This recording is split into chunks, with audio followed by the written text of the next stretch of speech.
everyone, I am Tacet and welcome to the Gems of War stream. Today, we are mainly going to be finishing up Bounty Hunter, and somehow Deathknight is still not maxed. So, do want to make sure I get that done. If I'm not mistaken, it's actually like right on top of it. Should be nearly at its final level plus like one little bit of EXP. So, going to be focusing on that as well. So we can have another maxed hero class. How many are we currently even at right now? 1, 2, 3, essentially 4, 5, 6, 7. Necromancer's getting there. 8, 9, 10, 11, 12, 13, 13. We're at 13 currently. Well, after this stream anyways. So we still have several to go because I think there's like the low 20-somethings. And Deathknight's currently sitting at customize. I should probably change it. That's the team we'll be using there. And yeah, that's pretty much already maxed. Just need the last level and a little bit for that one, which doesn't take too long. Yeah, let's change that because once we get around to that, that will be what we use for that. But first, of course, we have ourselves the entirety of Bounty Hunter. Also, is this stream trying to be unlisted? Hold up a second. Hold up. There we go. Let me fix that. There we go. Okay. Hate when YouTube does that. Always so annoying. Anyways, guys, let's just move this over to the side. And let's get into things. So, Bounty Hunter, of course, this time around, we did go with one whole less tier, which I should have been doing pretty much this entire time, especially with how easy they've been recently.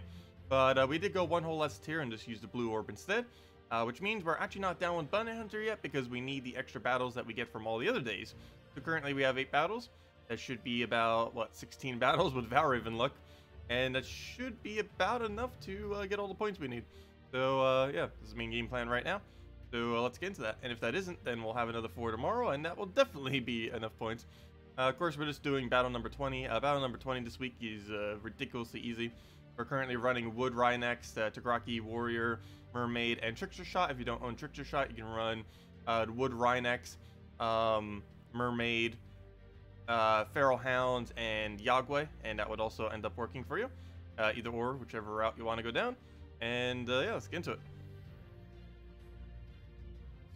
Okay, so right off the bat, do we have anything of interest? Probably not. No, we do. We'll take the reds. Okay, Tagraki up. Have any cascades? Have any anythings? Does not look like it. We have a brown there. I don't really want to take that though because it's going to give him a bunch of green, which we also need. I guess we just take a green at this point. Take green to yellow. So we'll grab all that. Get a little bit of mana for our first slot. He gets a little bit of purple, but kills it out immediately. So don't even need to worry about that. I'll just take that down just so he doesn't. And now we can start spamming this thing. So no point in really throwing this onto first slot, so we're not going to bother. That skull is somewhat tempting though. Yeah, I guess we'll go for the skull. Keep that troop alive some.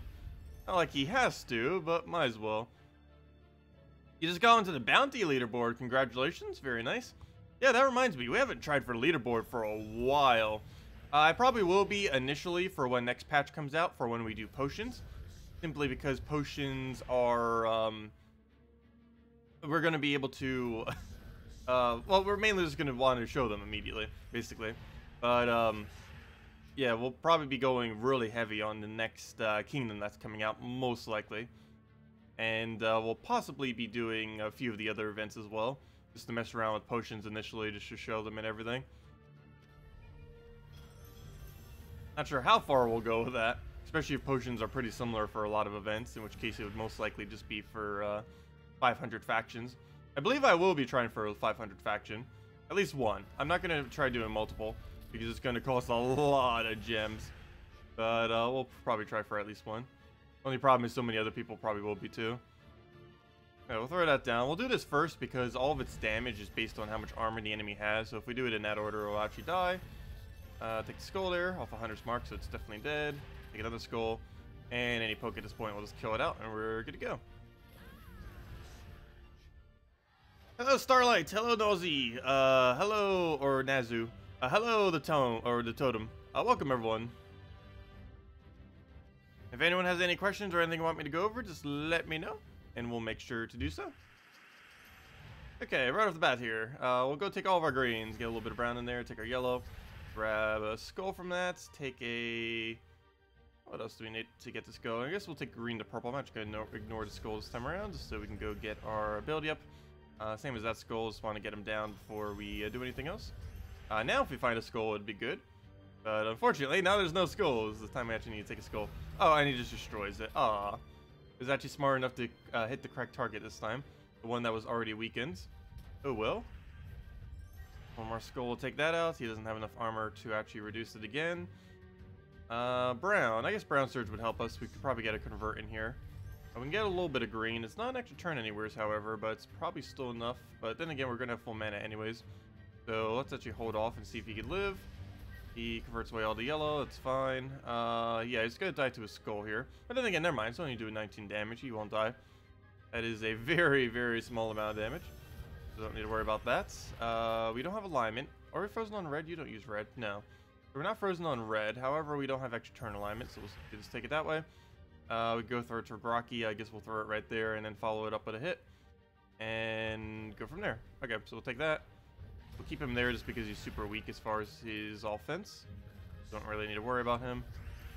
We have a full mana automatically next turn, so don't need to go for anything unless we have alignment, which we currently don't seem to have, so let's take a brown. And then we can trickshot shot his Enchantress away. Do this Enchantress, right? Yes, Enchantress. A little bit of a dead content troop. And then again, it was never good to begin with. But it's like one of those weird early game AoEs that only works in early game. And for whatever reason, doesn't really work at any other point because of how they scaled the magic. It has a really high base damage, but for whatever reason just becomes useless in late game. Because of his half magic thing. I don't know why they made it like that. But that is how it is. Also, how is his first slot the tankiest thing on this team? That's kind of funny. Right, let's go kill it out in one shot so he stops barriering. And then we have to deal with this other thing. Oh, that's why. You keep healing. Stop healing.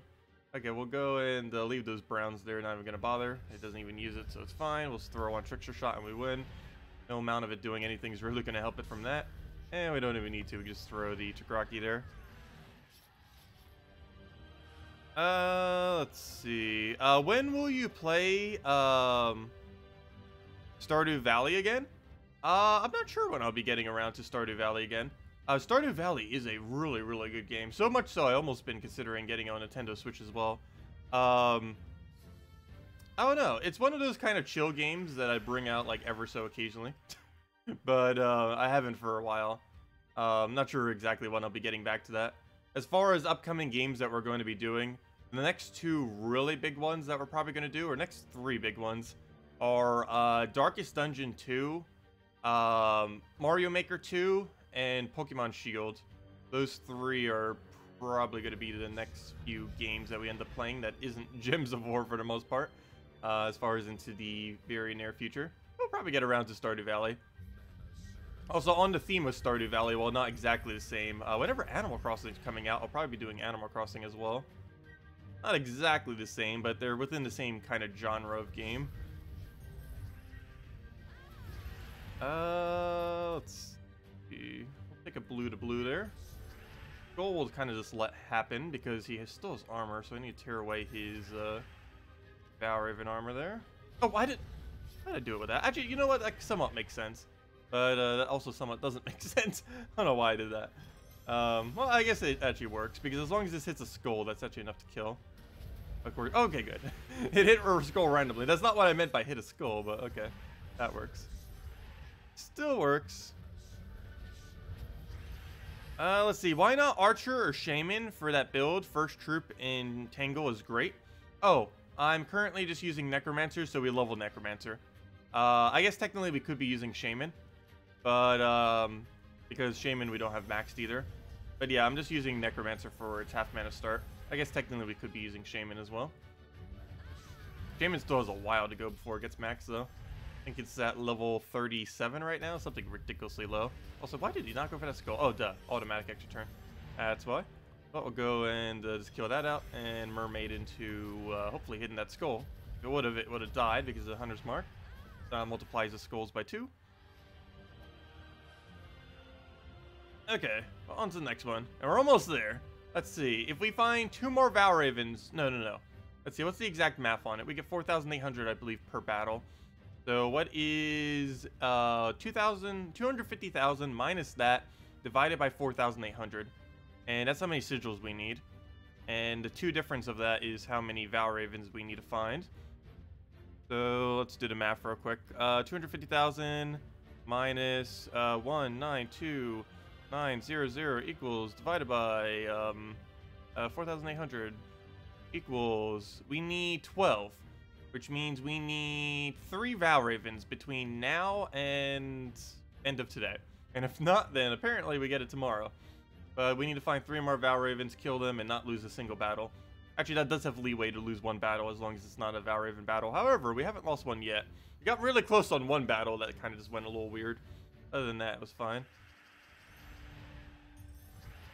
Also, one thing that would kind of make Entangle not really work here, though it probably would most battles, is Elspeth actually targets his first slot. He will no longer be entangled. However, his first slot will already be such low damage that it doesn't really matter. That's not entangled. For example, if we were just using Shaman right there, he would not be entangled right now. However, his attack would be so low that it's kind of trivial if he was, because it's basically nothing.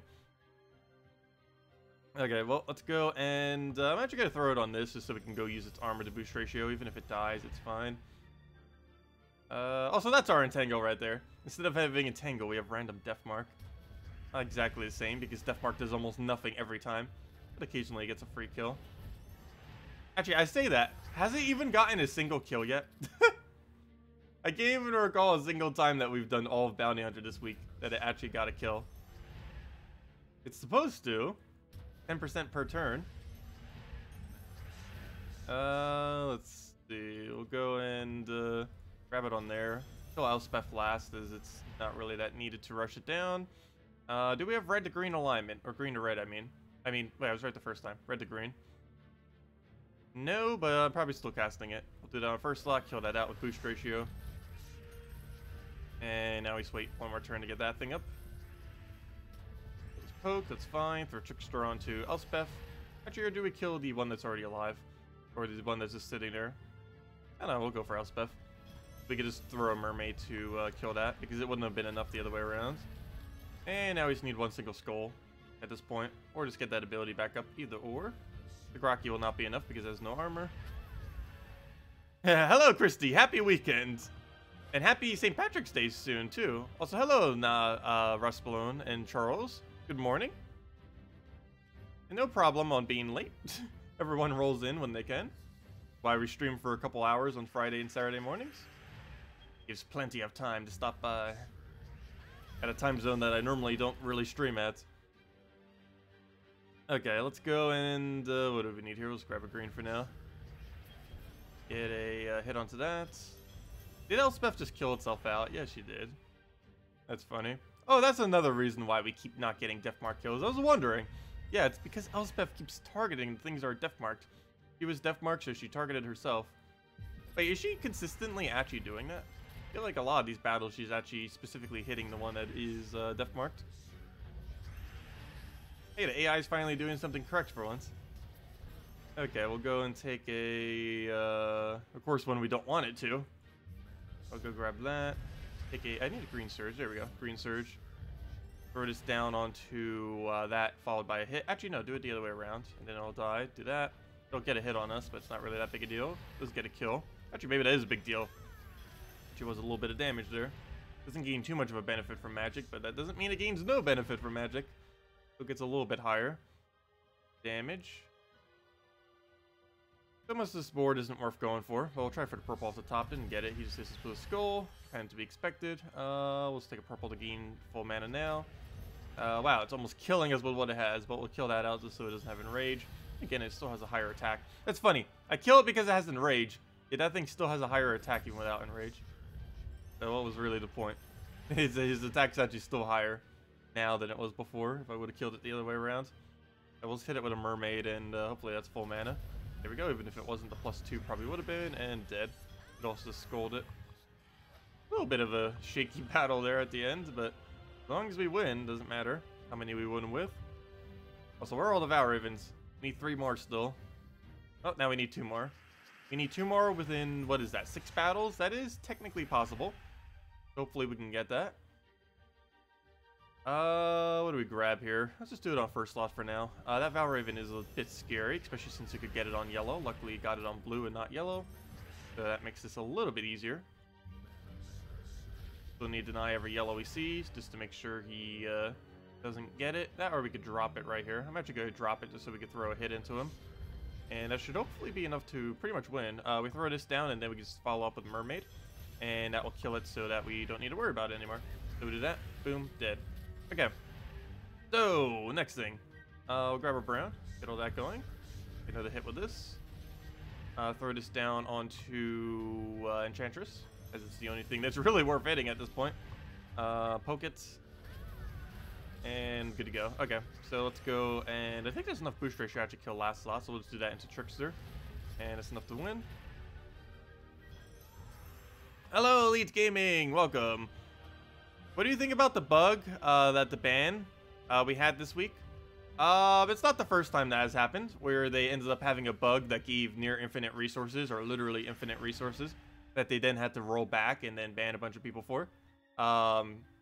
It's actually happened pretty much on a several monthly basis.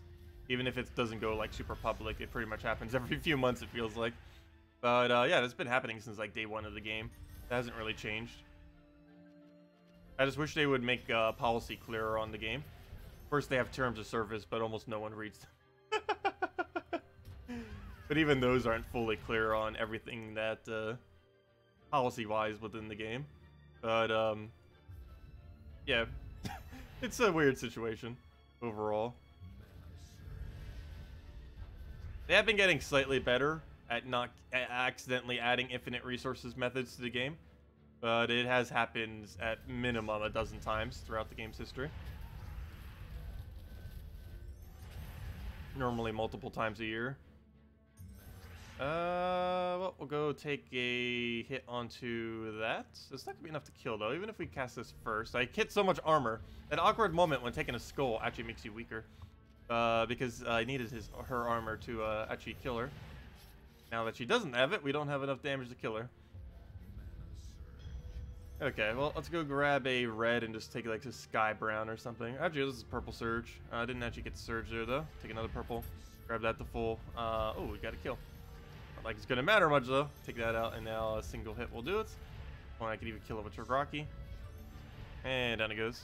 But it's a good Guild War yellow team. What isn't a good Guild War yellow team? You can build anything out of first slot yellow, or first slot Gorgolfa, I mean. You can build anything out of 4 times Divine. And those are probably the main 2 teams. Anything centered around Gorgolfa, anything centered around Cockatrice, or anything centered around 4 times Divine. Whichever route you want to go is basically what you do. Just depends which one you have available. Of course, the Divine one might be one of the more expensive just because it does require at least 1 Mythic Divine more often than not. You could also end up doing Divine Ishbala Quillen combo if you need something cheaper. That's actually something I'm probably going to be changing my yellow team to today. Not sure specifically what. Maybe we'll test this some on stream a little bit later. But yeah, I believe I am going to try to Quillen. It's one of the new things that have come in since last Guild Wars that I don't believe I tested. I forget if it came in between last Guild Wars and this one. But I know we didn't really test it much last time if we did. But yeah, we'll try it this time and see how it works. Worth a shot. Could potentially be decent. Okay, I gotta be careful here. There's so much yellow on this board. I can't deny every single piece of yellow here, though. So I'm just gonna have to double tap him just to make sure he guarantee goes down, just in case. Can't let him survive there, so we'll take that. We do not have any convert. That's an extra. Yes, we do. Never mind. We do have an extra turn right there, so we'll grab that. Mermaid's enough to wipe it, so I don't even need anything else. We'll throw that down at it, and then we'll throw down this weapon on the other 2. I'm actually going to do it on first slot first, just so that he dies to skull. If we could find a skull. And then let's get our mana back up. So we'll do whatever there, that's fine. We'll throw this down onto that. That just pokes us with a skull. Why did I not take that skull? Should have. Oh well. Good morning, churros! Welcome! So that reminds me, I haven't had churros for a while. They're good. I had things like churros, though, since then. Actually, I don't think I've had churros since flea marketing. Because there was one place that I went to occasionally that had like a churro stand. They were pretty good. Also, that's one of the nice things about flea marketing. You have like a billion food choices, or depending on what flea market you go to. Most flea markets do have many food areas, things. Some pretty unique too. One was an actual Amish place as well. So they had quite a bit of good food selection there. Let's see, go take the skull, and then just kill them out with that. Okay, was that our second Valraven? I think it was. If that was, it should be. I believe we only need one more Valraven, and then we get max points. Pretty sure it's only one more. That should have been our second Valraven. And within 6 more battles, or technically 5 more battles at this point, we should be able to find one more Valraven. I don't see why not. Go get some. Yeah, I know they are really good. Probably even just make my own. You found Tagraki the first to make it easier to instant kill with trickster shots. Oh yeah, you would be able to get the brown a bit quicker. The main reason we're using this is to get mana for our weapon. But more often than not, we do already have the mana for the weapon. It's also used for cleaning up first slot, but skulls, as you can see, kind of already do that for us. Okay, where do we throw Tagraki? Do we even need to throw Tagraki? And if I could take a green or purple now, I would not throw him. However, we can't, so let's take a brown, throw him down now, and then we can get the full. So we'll do this on you, because Elspeth is a non-threat pretty much. Take a skull, because why not? Oh, I should have taken that other skull. Why did I not? You can see it was there. Okay, well, we can kill it this way, so it's fine. Kill it, double kill. Get a little bit of green out of it, and it's pretty much match. Grab that. Take a green. And that should be enough damage. No, it is not. So we just take a skull so she doesn't. Take anything so she doesn't. And then we just kill it with Trickster. Now that we waited. And dead. So hello, JZG. Hello, Mulu. Welcome, welcome. Let's see. Ha! You dig if I play Fortnite and get 50 kills my first game? You know what? We should actually go stream Fortnite. I should actually stream popular games that I've never played before. And do it blind, just so I absolutely fail. I don't know. Should we play Fortnite sometime? Who knows? Maybe we'll play Fortnite this weekend. Oh, that would be the most gigantic fail I'd ever see. That would be a pretty funny fail. I can't even remember the last time I've played a first-person shooter. What even was the most recent first-person shooter I've ever played? I want to say early 2000s. Like, I think I was under 13 the last time I played a first-person shooter. I think there was one indie one I played, but that's mainly because it was set up more like a storyline. I actually forget the game. It's like a really, really obscure indie one that I got for like a few dollars off of Steam, but it actually had an okay storyline and had like a nice premise to it. But yeah, I can't remember the last time. Other than that, prior to that, I can't remember the last time I've actually played a first-person shooter. And even that was back in like 7 years ago or so. Let's see. I'll go through that down.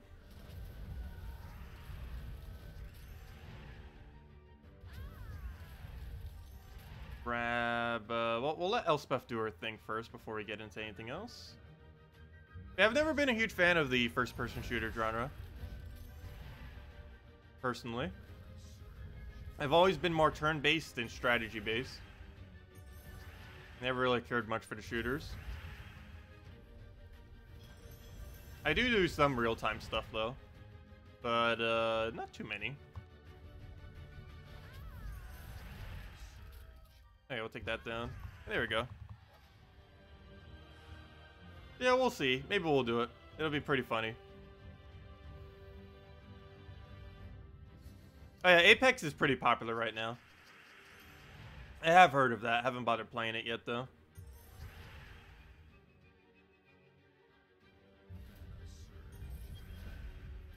Let's see. Go grab a green and the purple there. Throw a trickster shot onto first. What else do we need? Grab a skull to nearly kill him out. Take a green here. Grab a brown to purple. Might take that. I actually didn't even need the mana. We would have had full mana the following turn regardless. We'll go and... Oh, we actually have extra turn here. I might as well grab it. I'm taking it that way just because I don't want to hurt her armor, just so we get a little bit of better boost ratio. So we'll do that. Mermaid I won't take. I'm actually just going to... Well, I will take, just not on first slot. Do it that way. First slot I want to just die off a skull. Oh, it didn't surge. We would have had full mana otherwise. I'll get that up. Also, that's a genre I haven't been playing much recently that I need to get back into. Roguelikes. I haven't played roguelikes for a while. Other than Darkest Dungeon. Not counting Darkest Dungeon. Well, Darkest Dungeon's kind of like a roguelike. I don't know if you could really call it a roguelite or not. It's somewhat roguelike, not fully though. It has permadeath and a few other elements, but it's not technically roguelike, even though it is close enough.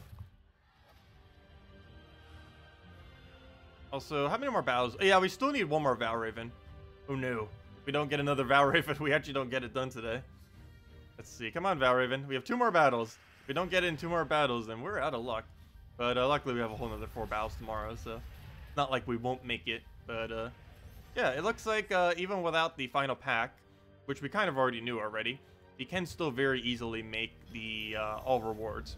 It does come down to Valraven luck ever so slightly. We would always have enough, but if we, like, let's say, lose a Valraven or lose a battle, that could put us in a danger zone of needing to spend more resources.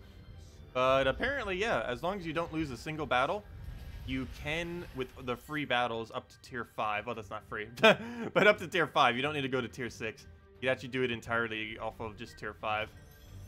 Which we kind of already knew. I just didn't bother doing it the last several times for whatever reason. But this time we did, and yeah, it worked out. Especially with how easy it was this time around. We haven't even gotten close to losing on level 20. Normally we have to do like slightly lower, and we still get slightly some instances where we might almost lose. This time was a cakewalk this week. Of course, we have no way of knowing in advance, which is the annoying part about it, though.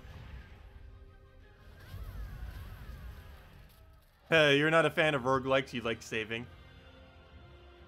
Oh, you like saving too, it depends on the game. The main interest in roguelikes is mainly the challenge that it has to it. And the fact that most roguelikes can be played in sessions. Let's see. We'll take that down. So regardless of if you have like 5 minutes or 5 hours, you could still end up playing it decently. Alright, we'll take that over. Grab, I don't have alignment, do I? Kind of. Enough that it's probably worth casting. Also, there's the Valraven we needed. Let me actually go target him. Throw that at him. Actually, if we get one more of those, I'll actually die out. But we have alignment now, so let's just go throw that down. I'm throwing at him because I want to get the trickster shot value out of it. Let me just grab the brown, grab a hit onto that, and now we can just mermaid kill it. Wipe it out from there.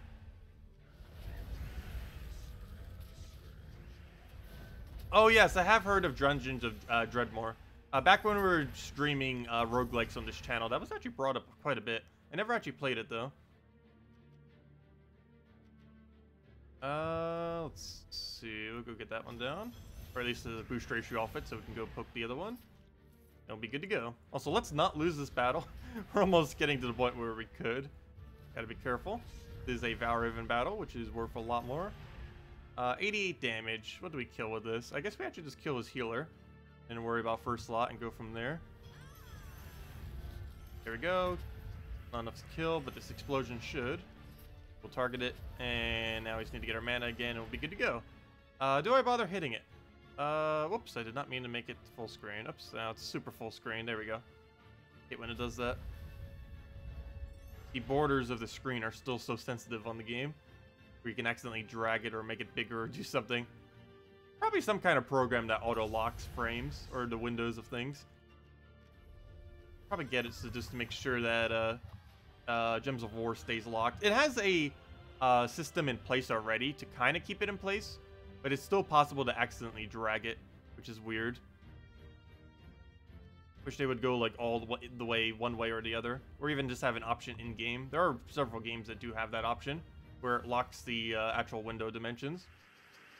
Gems of War does not have that though. They have options for it obviously, but there's no way to lock the dimensions to actually stay exactly that. Sometimes it goes off by a few pixels or any other weird things that happen with it. Oh, okay, good thing this wasn't a Valraven battle. You would have had full mana Valraven right there. Okay, let's go get full mana. I'm gonna just target it directly, even though it wastes some of our armor. I'll take all the greens there, throw this on first slot, go from there. Yeah, I know, we're such a small amount of points short. I didn't even realize it was exactly 100. I knew it was a really small amount. It is. Wait, let me actually go back and stream. Was it really exactly 100? I wasn't even looking at it. I knew it wasn't enough. But, no, it was more than 100. It was 10,000. It was 9,100. A little bit more than 100. Yeah, we're still a little short on it. We're still 3 battles away. Okay, we'll take that. Take that. Grab a skull there. Grab a purple down. Get a trickster onto, oh, let's keep going, working down the line. Take that out, throw it right in the middle there so we kill the other one and damage the other ones. Oh, good, she did it on herself, making this even easier. We'll just skull that into a bunch of green. Mermaid it. What can Mermaid kill? I guess we'll kill Dark Maiden just so it doesn't get heal. Victor shot his first slots, and now we just need to take a skull in that match. Did he really just resummon this knight? That's kind of funny. It summons a random knight, which just resummoned the guy that was in first slot. That little bunch of less stats. Kind of funny. There we go. Okay, 2 more battles to go. And then we get the final reward. Then we'll hand out a redeem code. And hopefully that's a blue orb. Also, if this is not a blue or purple orb, I think we actually lost value this time around. It might be the first bounty hunter ever where we just barely broke even or possibly even lost value. Which is not good. But if it's a blue or purple, it was completely worth it. Especially if it was a blue. Well, we'll find out soon. Let's see. We'll throw this down onto... we'll do that before it dies. Let's see. So hello, September Black. Welcome. So thank you, Christy. Okay, let's go grab our reds down there. Get our stuff red to purple. Yeah, we'll grab that. Or red to brown, actually. All that other mess.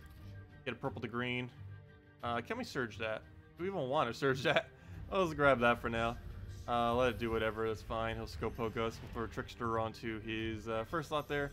Actually, I probably should have done Takaraki first, just to make it a little bit easier. Let me actually go do Takaraki on that. Then we double poke his first slot, and then we're pretty much good to go. So we'll do that. Get a little bit of green from it. Throw a mermaid. That'll kill it out, and then we simply go throw a trickster on his last slot. And there we go. And once we get this, there's no point in even doing our extra battles. So there we go. We had 1 battle to spear plus the 4 from tomorrow. So yeah, we had 5 extra battles. Off of tier 5, we had 5 extra battles. Good to know. But anyways, the moment of truth. What is in the major orb? Please be blue. Blue or purple? Place your bets now. Hello, September Black. Welcome. But yeah, place your bets now. What will the orb be? And will we lose resources for the first time on Bounty Hunter? Because if I believe it, this is not a blue or purple. We actually lose resources between all our other drops. I'd have to calculate it out. But I'm pretty sure we're slightly out of lost. Good morning, Jeff. Which legendaries do you recommend using the blue orbs on first? Well, it depends what you have. You could also do for kingdom upgrades or just for trying to get your troops up. But some things that are pretty noteworthy to use small blues on are Sunbird from Legend to Mythic. Anytime I ever say a troop, I mean from Legend to Mythic. Even if it's not a base Legend, you need to get it to Legend first, and then use 1 small blue to get it to Mythic. But Sunbird, Divinia, Yagway, let's see, what other pretty big ones are there? I'm trying to think of legends and other stuff that are like insanely good to actually get up. The few I already mentioned are definitely good. Rowain, if you're planning on using her for stuff. Oh no, we need to go through troops a little bit more to like get a full list. But there's about a dozen or so. We should probably go on a whole video actually doing that. Like the best 10 troops to like blue orb. That should be a great video to go do. No! Orange! Oh, that's horrible. Yeah, I think we lost resources this time around. Oh well. Because we opened 2 vault keys as well, and there was basically nothing in them. That is pretty bad. Well, that's Bounty Hunter this week. How much did that cost us total? It's, I think it's 700 something. I actually forget. This was 300. That was like 200 something, and then like another 200. So yeah, it was around 700 or so. But, yeah, that's not too good. That might have been our worst bounty yet from a loot perspective, unfortunately. But anyways, let's go hand out a code and work on Deathknight. I don't know how I don't have this maxed yet, but I do want to go get that max, and that'll be our 13th maxed hero class. I should probably also be paying attention to kingdoms and how far they're upgraded on some of these to make sure that we actually get them upgraded in time.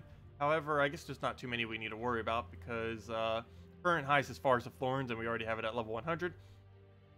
Darkstone hero class isn't currently in the game, but when it does come out, we'll go and power level that. Also, next patch will probably be out by then as well. Most likely, possibly. So we could probably use the new patch to go and make it even easier when we do that event.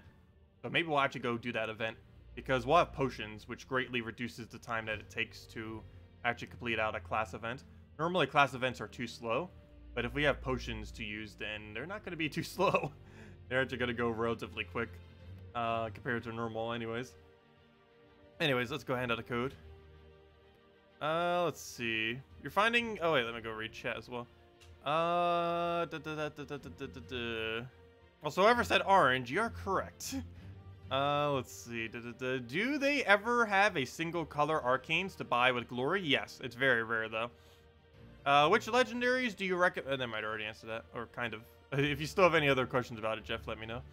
You're finding the new Sentinel weapon is great with Rowan. Yes. I haven't done a video on the new Sentinel thingy yet. Or on Rowan teams recently either.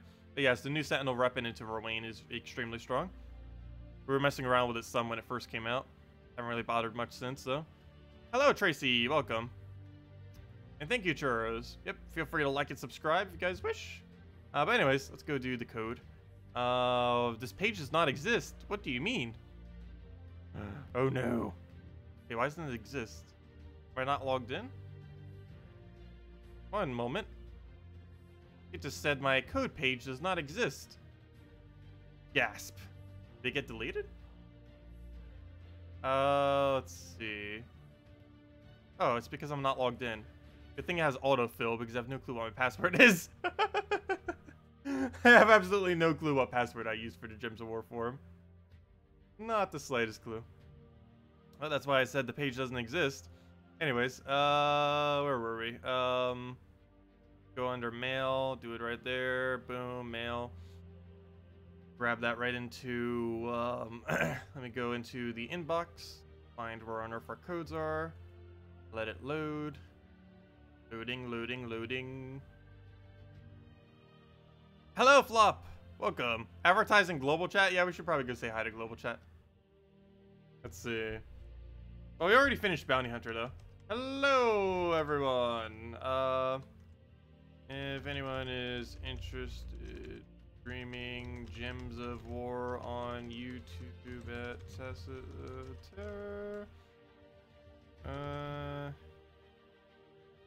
We have a juicy redeem code for some free resources and mainly grinding Deathknight words to level 100.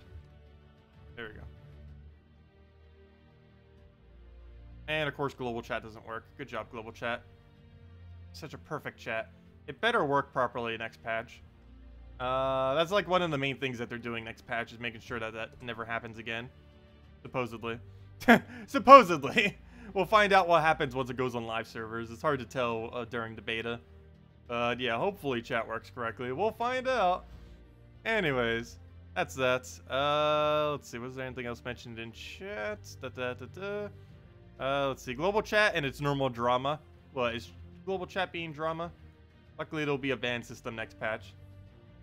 It's not like a total ban system, but you know, it's a way to like self-moderate the chat. Anyways, let's go and head over and grind this already. So as far as trait stones that we need, I do need more pure red. So I might as well just do Pride Lands because it has a decent amount of red. We get 0 reds. As we literally get 0 reds. But let's work off Deathknight. The Deathknight's at level 98, halfway to 99, and pretty much at 100. The main goal right now is to finally get this thing maxed out. And then move on to the next hero class, which I guess is, I don't even know what we'll be doing next. We've been slowly getting Necromancer up, but that's mainly because I've been passively trying to get souls off it as well. Oh wow, we actually got Arcane already. Of course, when I don't need the Arcane, that's exactly what happens every single time. When I don't need the Arcane, we'll get like 1 billion of them and get them instantly. But whenever I actually need the Arcane, we'll be sitting here for like half an hour just trying to get one. I feel like that always happens. Good morning, traders. Welcome. Did I forget the code? Oh, my bad. Yeah, I was waiting for it to load. Let's see, where'd it go? But then it never loaded. Where'd it go? Edit. Market. Copy. Save it. My bad. I got the code. 1 second. We've got the code. We'll put that there with autofill. Put that there, right there. Paste it. Redeem. Refresh. Paste again, copy the whole thing, and there you guys go. There's the redeem code. Use on gemsofwar.com underneath the game code section. Your invite code can be found underneath your settings menu. Whatever your game says over here is what you put in. The redeem code is right over there in chat. Just copy paste what it says, and gives the same reward as always. 2 treasure maps, 1 gem key, 2,500 gold, and 200 souls. And there you guys go. Okay. So, off to the grind. Yeah, no problem for the code, everyone. Glad it up. No, I didn't just claim it for myself. I just forgot about it for a second. Loading screen distracted me. Because it wasn't loading properly. The stream lags almost everything. Not the game itself, but normally like any of my other windows.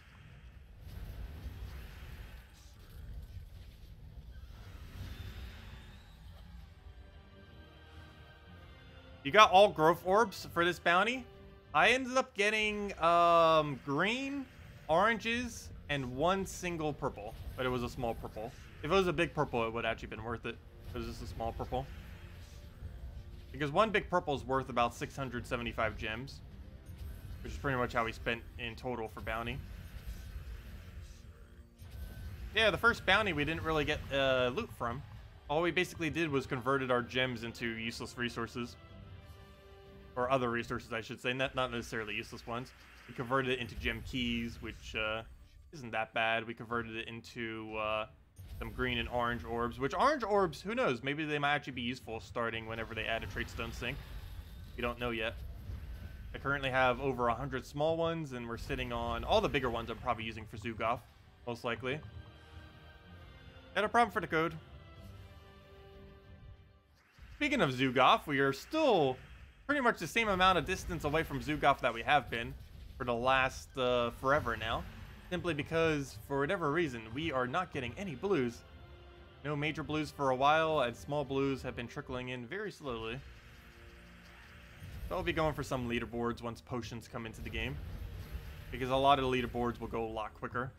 It might require getting higher now, but the actual events will go quicker than normal, because they're the exact same thing, except we have a lot more benefits than normal.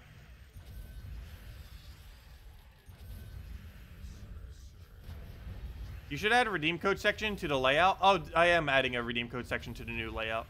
That is correct. There will be a redeem code section. Most likely all the way in the bottom right.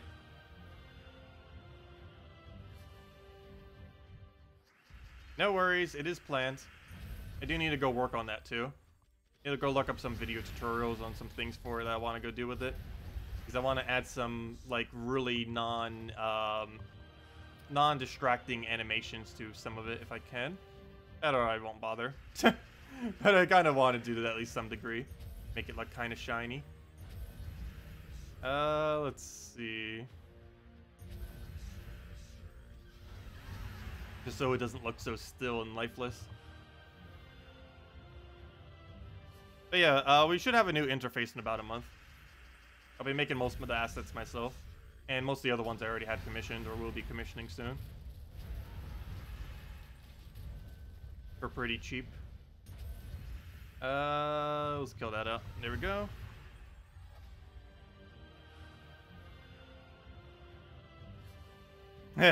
Come for the code, stay for the silence. Wait, did the audio go out? No, there's no... Never mind. There's still audio. Let's see. You should... never mind, I already read that. I should add a redeem code section and add a squirrel to it. We're not going to add a squirrel to it. Though we will probably add... once we get emoticons, we'll probably add a squirrel emoticon of some kind. Tacet 2.1. Let's see. Actually, we have had several layouts in the past. Some really, really bad ones as well, as far as from a design perspective. But some are pretty decent. And now we're just going to like ultra minimalistic, what we have currently set up. Yeah, I'll be overhauling most of that in about a month or so. Some of it I'll still keep the same, like the banner art for the channel, and probably the way I do thumbnails for the most part are going to be the same. However, oddly enough, next patch will actually buff my thumbnails, which is going to be kind of funny to really think about. But there's actually going to be an in-game tool, which is going to make it super, super easy to get really nice screenshots of stuff. And I might be using some of that for some of my thumbnails, just because it makes it way easier than having to go and find the file and to do all that. Now I can just do it within the game. Simply go click on it. It even has a nice little particle effect and everything. And boom, we can just do it that way. Which is actually way, way easier than the current format of doing it. Well, maybe not way, way easier. But it actually saves time, oddly enough. It'd probably save me about a minute or so every time I make a thumbnail.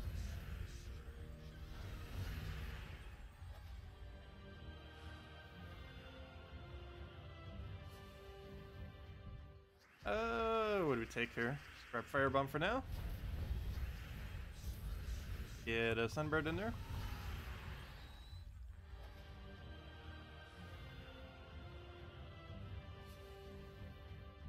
Okay, what do we need? Let's just Firebomb everything.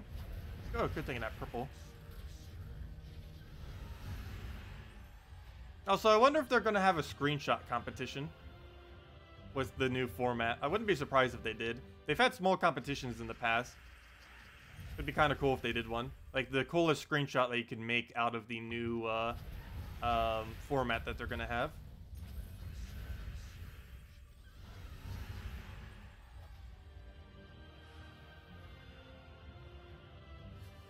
Okay. We'll go and throw down a Firebomb there. Or Sunbird. Also, speaking about competitions, I haven't really been making much mention of it, but they currently do have a weapon competition. I forget if we're currently voting on the spell. Last I recall, it's actually for the spell itself, which is obviously the most important aspect of it. So if you haven't already submitted anything for it, feel free to do so. Let me go get the link for that, actually. I've made almost no mention of it, but they've been running it for a little while now. As far as like what kingdom it'd be for. If I'm not mistaken, it's a scythe for Sinner Mirage that uses yellow, I want to say. Let me go under official news. Let me see here. Let me go get that up real quick. Design a weapon. Yeah, I believe it's still in the suggestion phase right now. So, yeah, let me just go get the link to the main post, and you just click the link on this link. You click a link on this link, and it'll bring you there. But there's the main post itself. But, yeah, it's currently going to be a... where'd it go? A Sinner Mirage scythe that uses the color of yellow. And right now, we are currently deciding what the spell will be. So feel free to leave your suggestions underneath the submit a request thread there. Or not submit a request, but there's a link right there on that link that brings you there. I should have probably just copy-pasted that link, but I'm not sure if it would have worked if I actually copy-pasted specifically that link.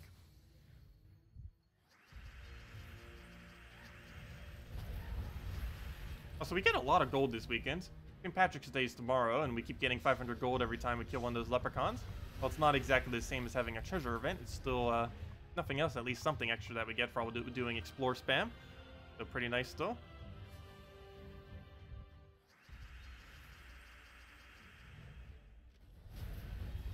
Okay, I'll throw a Sunbird down. Move that over. Dead.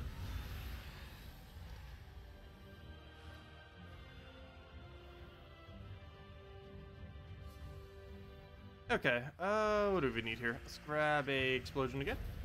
Get all that rolling. Unfortunately, it did not cascade the rest of the mana that we ended up needing for that. We can simply go take a blue and try into a green, into a red, or we can just take the purple that is sitting there, which is probably the more obvious choice to take. There we go.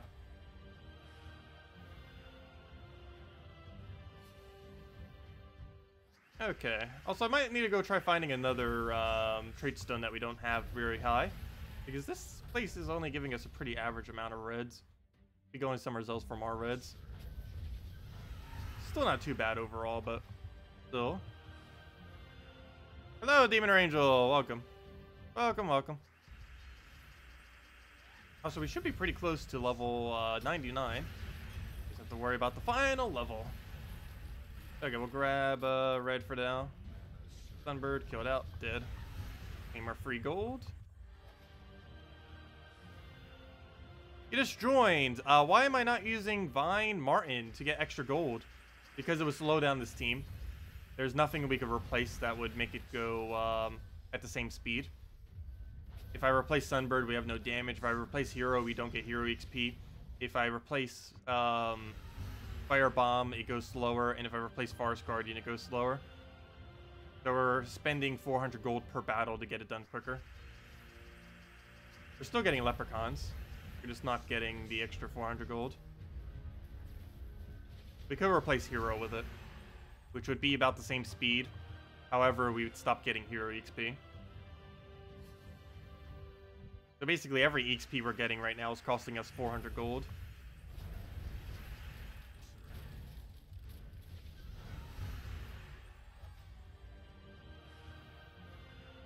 Which is kind of worth it.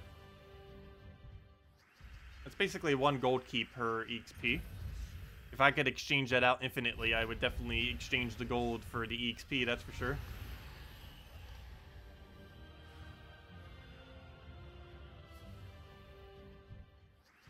Yeah, Forest Guardian trait starts us with half mana Sunbird, which is what allows Sunbird to basically consistently get full mana immediately every time. Allows us to one-shot the entire battle. I wonder if they'll ever add a new meta for this. This has been the way to do Explore for about, what, a year and a half now or so? It hasn't really ever changed for the most part. Well, it has changed some in the past. But as it currently stands, this has stood for probably the longest amount of time of any Explore team. And similar teams to this, doesn't necessarily have to be exactly this. Like, there's a lot of Rowan versions of this as well. Especially ones that don't use Forest Guardian for people that don't own it. You're currently getting all kingdoms to level 10. Due to stat bonuses, magic, etc. Apply to the whole team or just the hero? It applies to the whole team. The only thing that only ever applies just to hero is as you level up the hero, it ends up getting bonus stats. Those are the only things that apply only to the hero. But yeah, every single level 10 kingdom you ever get, as well as any of those kind of stats that you get external, do count towards literally everything. And the only location they don't apply is Arena, but everywhere else they do apply. And that includes all the game modes like pet battles, PvP, delves, all that kind of stuff. But yes, all the upgrades you get from kingdoms apply everywhere. One of the main reasons why it's so important to get level 10 all kingdom, 5 stars all kingdoms, and 10 star all kingdoms. As those bonuses do apply literally everywhere. Except Arena. Which means everywhere, because Arena doesn't count. Arena is pretty pointless. Unless you just need it for early game souls or mid game souls. And I guess technically it's still actually the quickest trophy rate in the game. The current state of PvP is a bit slow, so Arena is quicker than it. Sometimes if the current state of PvP is really quick, then it can be a little bit quicker than Arena. But one of the reasons why Arena is actually so good for trophies is it's more than 3 trophies per battle. It comes out to be like 3.3, 3.2 trophies per battle, somewhere around there. Because it gives 30 every 8 battles. Whereas PvP, the most you could ever get is 3 per battle. And sometimes you have to take 2 for a battle because the 3 trophy is way too time consuming.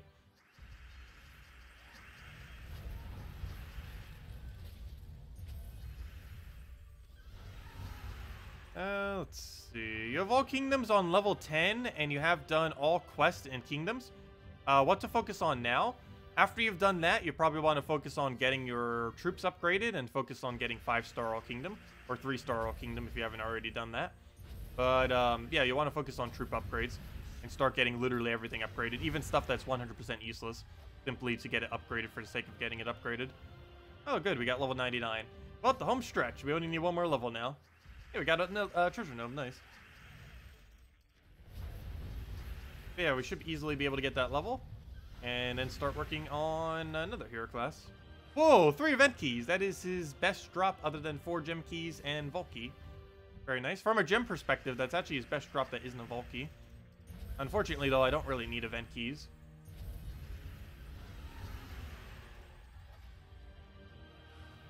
Oh, I just realized something funny.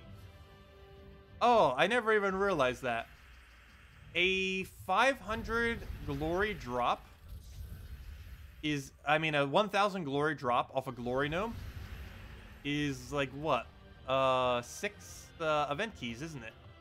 I never really thought about it like that. If you use it on Path of Glory, or I mean, not Path of Glory, if you use it on Spoils of War, how many does that come out to? That divided by 180. 1000 divided by 180. Rounded down. Calculator, go. Around 6, right? I'm pretty sure I was right the first time. 180. Let's see. Or 1000 divided by 180. That's actually 5.5. But yeah, that's interesting. 1000 glory off a glory gnome. No wonder why it's so good. Other than just how many glory event key, or yeah, glory keys you can end up getting out of it. You can also get 5 event keys, which means the 1000 glory drop off of the glory gnome is actually more gem value than that of the best drop off of a normal gnome. Never really looked at it like that, but wow, that is overpowered. I knew it was already like the best drop of any gnome, but never really looked at it like that. Of course, there is a 10 cap on it starting next patch. However, that cap currently isn't in place, so make sure to spam all your glory for event keys if you want, or at least most of it. I'd say save at least 50,000, though some people are only saving about 10,000. If you don't mind grinding glory, then you don't really need to save that much.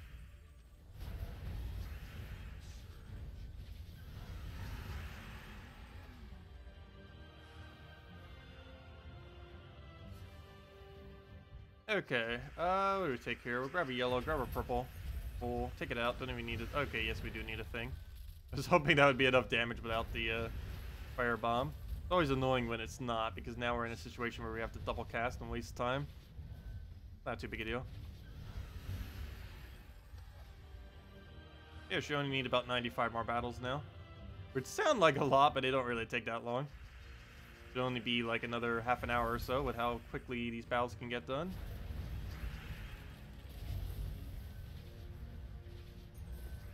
You need to turn the holiday skulls off. Subliminally, you always want to match clover greens because they are so bright. I know, I kind of have that same feeling too. But luckily, a lot of the teams I'm using are somewhat green oriented. So it doesn't matter as much. But yeah, they do look quite a bit different than all the normal gems. They really stand out. Even more so than the skulls, really.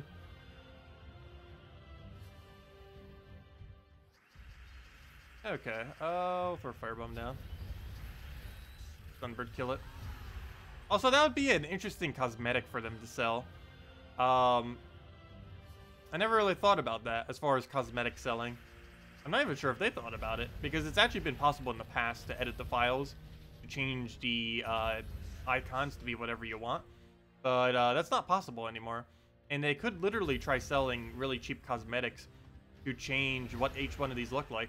Like whatever red gem looks like, some kind of cosmetic to make it look different, for green to make it look different. They could literally even just sell the holiday ones they've already had created, as well as making more, obviously. That'd be kind of interesting. So you could have something completely different for skulls, doom skulls, blues, greens, all the different colors on the board.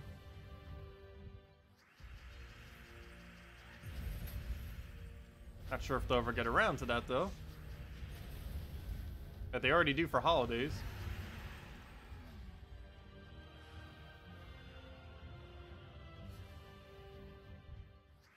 Okay, we got a firebomb down. For that, go right into Sunbird if we even can. Get all the mana we need, Sunbird it down, and we're good to go. Yeah, I know a lot of other games end up doing that. There's a lot of cosmetic stuff they could be adding. You still need shinies. They could end up doing cosmetics for all the various gems. We could have cosmetic for pets. And those are probably the main ones. Oh, and that, we ended up saying jokingly one time. Or they did on stream one time. But, we could even have, like, little, like, places within our kingdom that we could, like, design or have some kind of, like, whole concept with. Kind of like little towns within our kingdom or something. Forget exactly what it was described as, but, it was just some kind of joke with, like, kingdom management. Like, literal kingdom management. Where you could, like, design the kingdom and everything within it. Almost like little villages within the kingdom itself.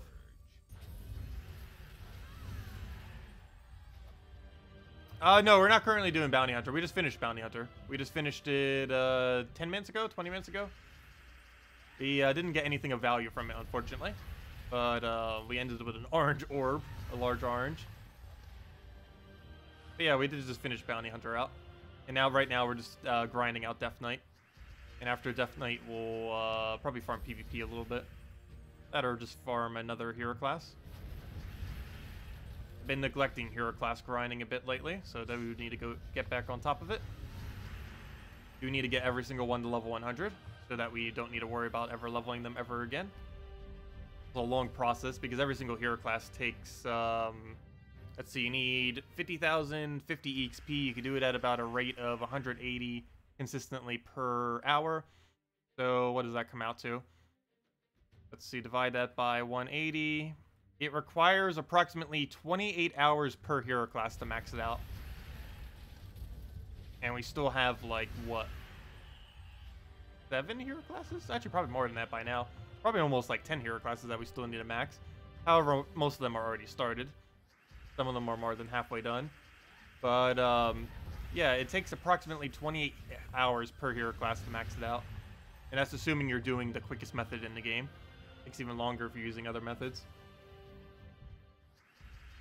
Which means we still have about probably 200 hours until we max out every hero class. That can be obfuscated with gems. However, if you're buying them with gems, it's a slightly over 1 gem per EXP. So that's actually pretty expensive. Because if you think of these battles right now, we're basically getting 1 gem per battle by doing it manually. So it's normally just better to do manually, it just takes forever. Because that's basically 1 gem right there. Every single time we get an EXP.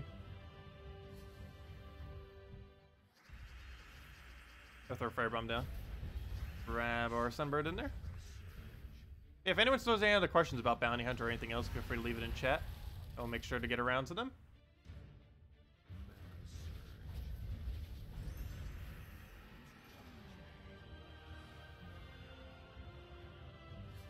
Let's see. Oh, so many leprechauns. It's almost like every other battle. I definitely don't mind, though. What team could you use if you don't have Trickster Weapon? You could end up running Yagwe team, which would end up being the Bounty Captain, followed by Mermaid, Feral Hound, and Yagwe. That would be your best bet if you don't currently have a Trickster Shot. And hopefully they'll be adding the old weapons back into the game at some point in the near future. Next patch will not be addressing it, but 2 patches from now might address it. I believe whatever they do with the Tradestone Sync might also address it. Or at least hope so. But yeah, it probably won't be fixed until at least 2 patches from now. Or technically 3. If you count next patch as next patch.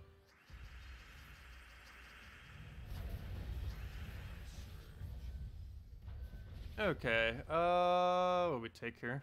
Take that for now. Yeah, probably sometime this summer, they'll hopefully finally have weapons fixed. Something they've been meaning to do for ages and still haven't. So, to max the hero class right now, are you doing it in Explore or PvP? I'm currently doing it within Explore. Explore and challenges have the quickest rate of EXP in the entire game, because they can consistently be won at over 3 per minute, around 3 to 4 per minute. It averages more so to about 3 more often than not, especially while streaming. Take that out. There we go. But yeah, at minimum they're 2. Even in super early game, you can get at least 2 per minute. Even if you're using like Sunbird, Rowan, Firebomb, and Hero using anything, even with low stats, that could still be one at 2 per minute. It'd be 120 XP per hour. 3 is of course 180, and slightly above 3 can normally get around 200 to 240 or so. But yeah, right now we're probably getting more closer to 200 XP per hour than 180, because we are winning a little bit quicker than 3 per minute.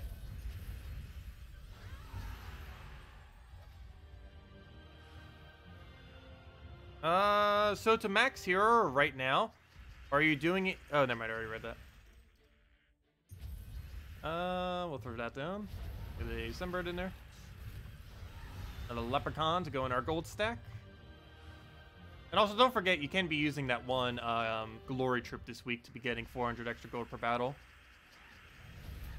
I'm just not using it because it would slow down the team slightly. I'd rather have the quicker win than the 400 gold. And we got 5 gems, nice. Go into our gigantic gem stack for later. Going right into potions once potions get added to the game. Soon TM. There's still no official date on the next patch. The mail said it would be in April, which seems a bit weird because, to my understanding, the patch is almost ready to go out. I think they already sent it in. They're just kind of waiting at this point. Pretty sure. Kind of hoping we would get it tomorrow. But you never know. Could be weeks from now. Not sure when they're planning on it though, because it'll be weird if they do it during an event. You have to be careful not to try to do it during an event or do it like way right at the beginning of an event. And the only safe time that there would really be is tomorrow, because tomorrow would be basically no events. Everyone would already been done with Bounty Hunter, so it wouldn't really affect Bounty Hunter. And Guild Wars is the current event, so it wouldn't affect Guild Wars, because Guild Wars does not get potions.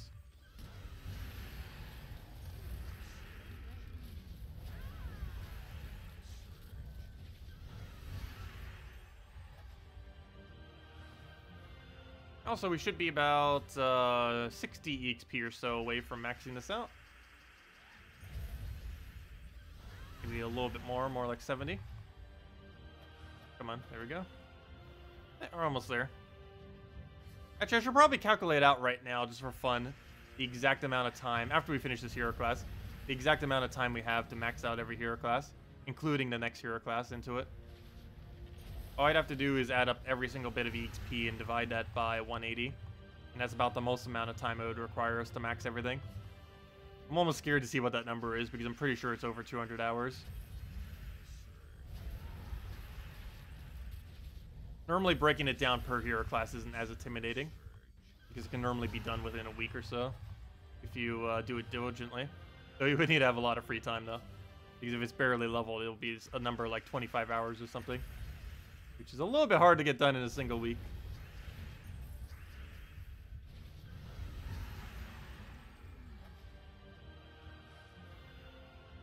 They might just not add potions with the patch. Oh yeah, there is also a possibility that when it initially comes out, it just doesn't come in, and then it comes in later.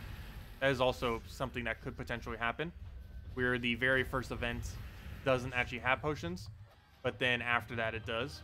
Yeah, I didn't think about that. So they might have it so it defaults to no potions when the patch rolls out, and then the following event they do potions. So yeah, that makes sense. So even if it rolls in next week during like double events, it might not necessarily affect anything, because it would initially roll in with no potions, and then they would trigger it on during the Monday event the following Monday. That makes sense. Because yeah, the beta actually doesn't have potions on it specifically.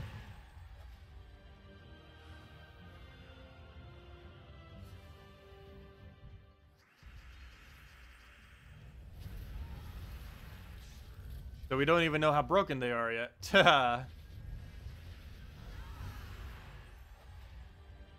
Hey, another arcane. I think we're sitting on enough pure red at this point. So we could probably switch to another one. I think we're probably at like 310 arcanes. At least 305. We don't really use too many reds. Even if another rare came into the game, that's gonna have like no effect on anything. Yeah, let's go try finding a different area. Actually, we'll kill one more time just because there's 2 reds there. Then we'll go check how far we are on the event, and then go find another red kingdom that we don't have that high. Like at around 310, 305, somewhere around there as far as our Freedstone total is concerned.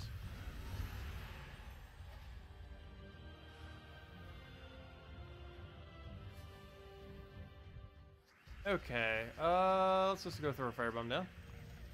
What does the character card Yagway look like? Not familiar with names. Oh, let me go get him. Actually, I can go show the team since we're already done with bounty. Doesn't matter if we lose at this point. I'm pretty sure that's not gonna lose.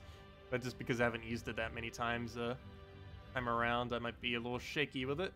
So let me go grab it real quick. Go leave, and then let's just go actually use the other bounty hunter team because I haven't even used it a single time yet. Might as well. I just wasn't initially because I know the trickster shot team is actually stronger than it. But it's not like the other team's weak. It's definitely going to get the job done for sure. Let's wait till it loads. Any moment now. Of course, because we did so many battles in a row, it's lagging like crazy. Might even just be a good idea to restart the game at this point.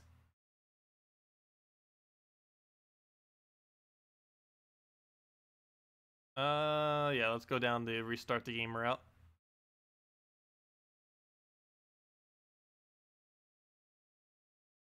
Go even let me close the game.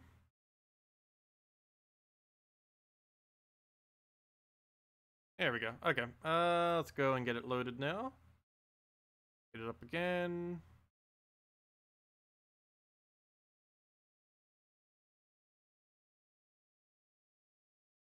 Why is it not going? Come on, Jimsable. Come on. That's probably going to say that it's already launched because I clicked it twice. Okay, let me go open it through Steam. I don't know why oh, what is that even called? But it never wants to do it off the icon. Always makes me want to have to go into Steam and do it manually. It says the game's already running. Nope. Okay, fine. We'll do it through Steam. We'll do it through Steam if Steam will ever want to load. Oh, there it goes. Never mind. Oh, but now it's trying to load Steam. Well, one of these should work.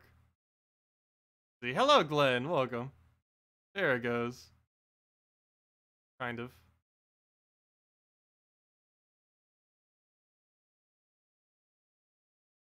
Okay, let me get out of this. No, I do not want big picture mode on. No, we have a controller plugged in. Because even when I have it on, it doesn't want to do the controller correctly. Now Steam's lagging. Everything stop lagging. Wait for the program to respond. There we go. Steam, stop lagging. Fine, we'll close the program. Cancel. Let's see. Okay, everything is just wanting to be a laggy mess right now. Stop it, Steam. Work properly. This is also one of the reasons why I want this game to come out on Nintendo Switch. Because the processing power of the computer wouldn't be as bad if we didn't have to worry about Steam and having that open and having a bunch of other programs open. I could just have everything open that's required for the stream on the laptop, and then everything that's required for the game, which would, well, just be the game itself, open up on the Nintendo Switch, and it wouldn't lead to situations like this, where Windows and the Steam don't want to cooperate. Literally just in a lag spike. Let's try opening it again this way. Steam is just not cooperating right now.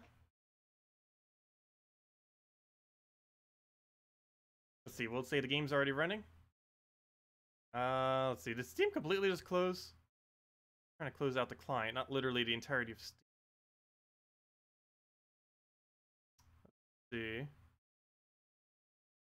It keeps, like, partially loading. Like, I click that, it starts, and now it's trying to update Steam. Congrats, Steam, you're such a great program. Would you play on Switch if it wasn't cross-platform? Yes, but I wouldn't be streaming it on there. It would have to be cross-platform. I have a good feeling it will be cross-platform if they end up doing it. However, there's no way of knowing for sure. But I would play it, but I wouldn't stream it that much on it. But if it was cross-platform on Nintendo Switch, which if it does ever come out, there's a good chance it will be. But if it is, we're pretty much exclusively streaming it off of Nintendo Switch, if that was the case. Because we'd be able to play our main account on it.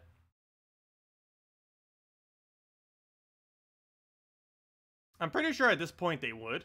Because you have to keep in mind, well, for one, Nintendo's normally a lot better about cross-platform than other games have been in the past. Or, you know, how compared to Xbox and PS4, they're not anywhere near as bad.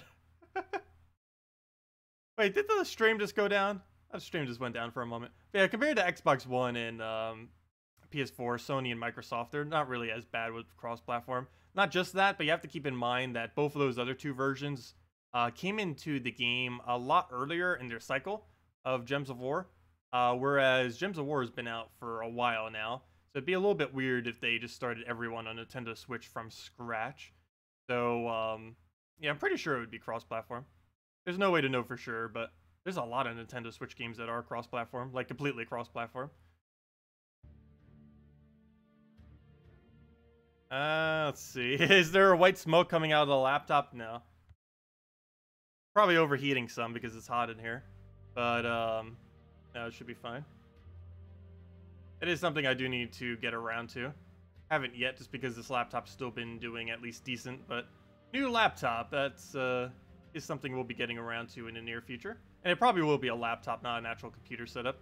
Just because if I ever do some moving around and stuff, I'd rather just have a decent laptop than bothering with a, the whole computer setup. I don't know, it would just be more convenient overall. And as long as it is good enough to stream with, it should be fine. Let's see. Okay, now it's going through all the friend requests because Steam just reloaded up. There's so many people trying to actually add me right now, which I need to go actually get around to. I think there was around 15, if not mistaken, currently trying to add me. Not sure why there's so many all of a sudden. But I think I only have like 3 friend spots left, which is why I haven't bothered. I need to like clear out the friends list on Steam. I haven't even been on Steam to chat for a while now.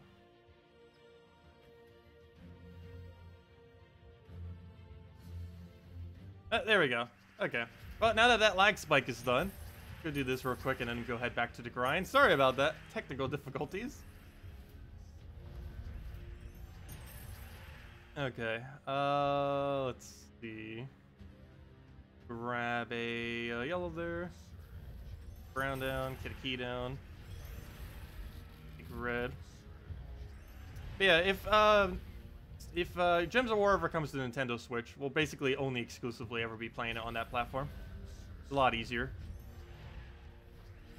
doing it that way.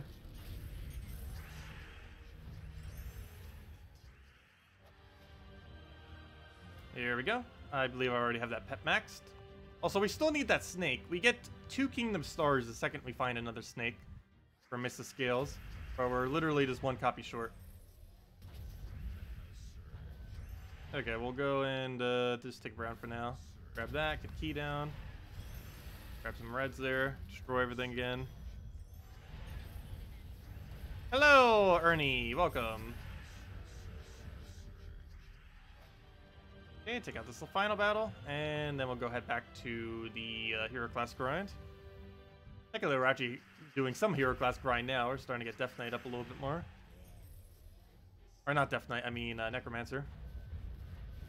Then we'll head back to Deathknight. And we'll grab the gold there, just make sure it's enough damage. And we'll take purple, even though it doesn't really do much. Now we just take a red or green or brown or anything. And then we destroy everything into hopefully all the brown we need. And dead. There we go. Okay, that's that. Now to do the final stretch. Let's see, what's the current progress on that while we're already here? Quick to check. Click on that. Not that. 50 more. We're halfway there. Well, way more than halfway there, but you know, as far as the final level. Exactly half. Yeah, 50 more battles to go. Go check our trait stones and see which one we have low. So we're just doing pure red. We're currently up to... we got 9 pure reds. Wow. I was actually right when I said we're around 310. Okay, let's see what our lowest is that's red related. or even just our lowest in general. We got a 307. We got a 300. Let's go do this one then. Let's go back to McGrim Woods. There's not that many reds here. However, we're almost done with the event, and we need to trade stones, so might as well just do it here. Our green blues are so low because it cost us 16 on Monday when a new troop came in. So I guess we're still replenishing it. Feels weird having to go and manually farm for trade stones all over again. Because that's what you would normally have to do. Like if you didn't have the trade stones for the guy that just came in this Monday, you would have to go to McGrim Woods, spam this for like an hour or two, and then you'd have all the trade stones you need to max it out. Oh, sorry, I didn't go do the Yalgway team. My bad. I meant to go do that, but then the game was being laggy. Let me go do that right now. My bad. Let me go do that. Let me just double check the pet real quick. Oh, no, we do need more copies of this. Okay, let me go do the pet. Actually, let me go show it, and then we'll go do the pet. But, let's see. Games, Bounty Hunter, fights, and let's go do the Yalgway team. I have exactly one battle left right now, too, so it works out perfectly. So, for this, we need Mermaid, which I just got rid of. Mermaid. We need Mermaid, and we need Feral Hounds. And, of course, Yalgway. Okay, there we go. And that's the team. And with that, we need what banner? Probably minus purple into a bunch of the coloration. Let's see. Is there not a purple that has +2 red?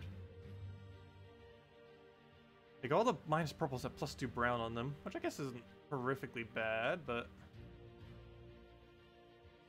there we go. That's what I need. +2 red, +1 brown. That's fine. So we'll go with that, and should be good to go. And doesn't matter what hero class we use because there's no hero class on this team, and we still get 24 times multiplier. Yeah, we'll go run this real quick. So the same multiplier is running the Trickster team, assuming they're all max. And now we take reds to get Feral Hound up, spam Feral Hound, and go from there. And you just play like you would normally play a Yalgway team.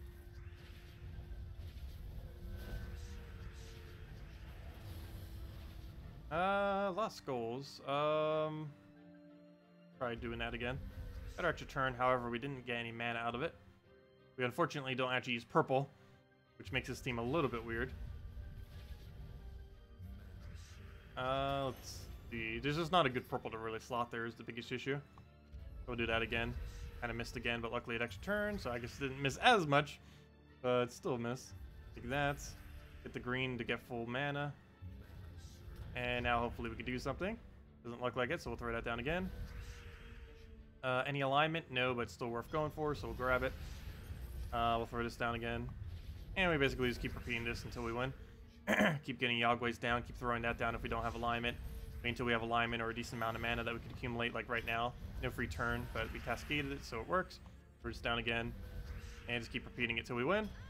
And that's pretty much how this goes down. And that's what the team looks like. And you just throw that down for every battle. I still would, if you have Trickster Shot, I would still advise using Trickster Shot instead. But if you don't have Trickster Shot, that's basically what you do for every battle. Assuming you own Yalgway. There you go. That was the team I was referring to earlier, with the alternative to Trickster. Hello, Neo! How am I doing? I am doing pretty decent.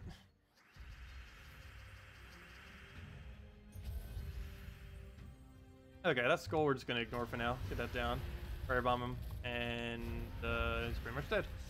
Go for a Sunbird follow-up and we're good to go.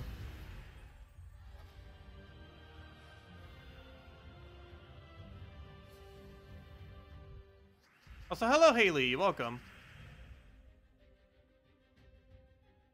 Okay, we'll go and firebomb it down. Get a Sunbird in there.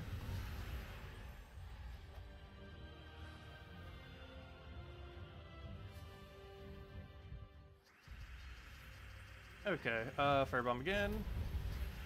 Grab a purple or red or somewhere's here. Let's see, we'll take purple for now. Bird him down. Do that, and dead. Also, we should only need about 40 more battles or so. And then we can finally move on to the next hero class. Oh, also, I need to go do the pet. Let me make sure I go do that. We'll probably do that after we get the level on Deathknight.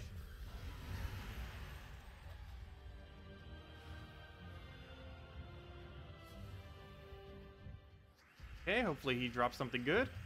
Come on, Volky. At least something of value that's worth some amount of gems. Even if it's only 5 gems or a gem key. Let's see, what do we get? Something good. That is the exact opposite of something good. 100 souls is like 5 seconds worth of souls.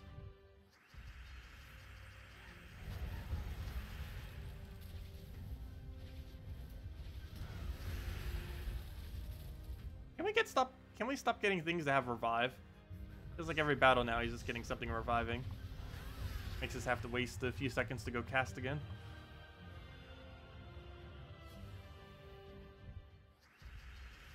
There's another leprechaun, free gold. That 500 gold that he drops is almost better than the 100 souls. Especially since we have infinite souls, basically. At least in the current state of the game.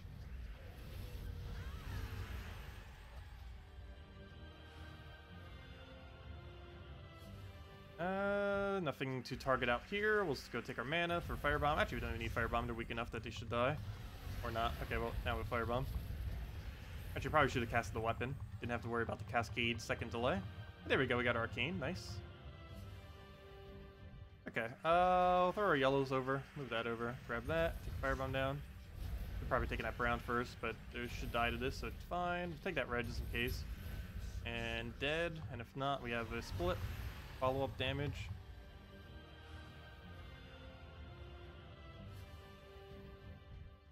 Hello, you two. Welcome.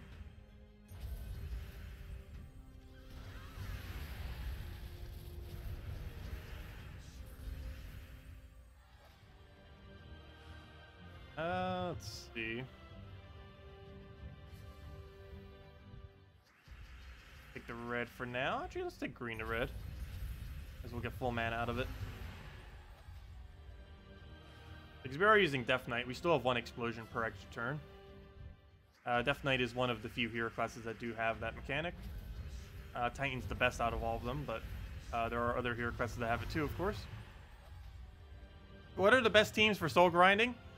You have 1 Fairish Raw and working on a second. Best ones that you can do with 1 Fairish Raw are... you mainly just use Dragon Soul related teams. The main one that you would use is Dragon Soul, Fairish Ra, followed by either a Azurus or a second Fairish Ra, or literally anything with Necromancer. The reason for specifically using Azurus is because he also has +1 purple. Followed by either a Wolf in last slot, or a hero with Purple Storm. Either or will work. And that's what you would run. It's the best soul farming team in the game. And the absolute best one would be Dragon Soul, double Fairish Ra, and Wolf. However, you could put your hero class in there too with Purple Storm in order to gain some EXP for it passively while farming souls. It's slightly more inconsistent because if you don't win within 4 turns, you don't have a storm anymore. However, you do get 1 free EXP per battle, which normally makes up for it. Assuming the hero class isn't maxed, but you can use literally any hero class with Purple Storm, which is like 3 or 4 of them or so. You need it to at least level 20 to have the Storm, though. But everything from 20 to 100 you can just get passively from soul farming.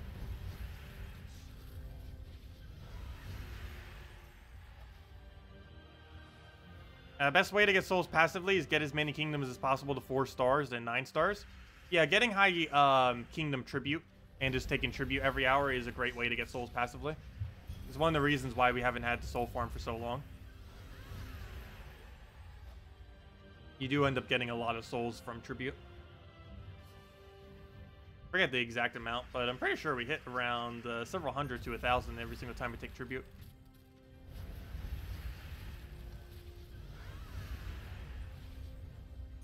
But actual soul farming teams can reach pretty high amounts. A single Fairish Ra team is normally around 30 to 35,000 or so.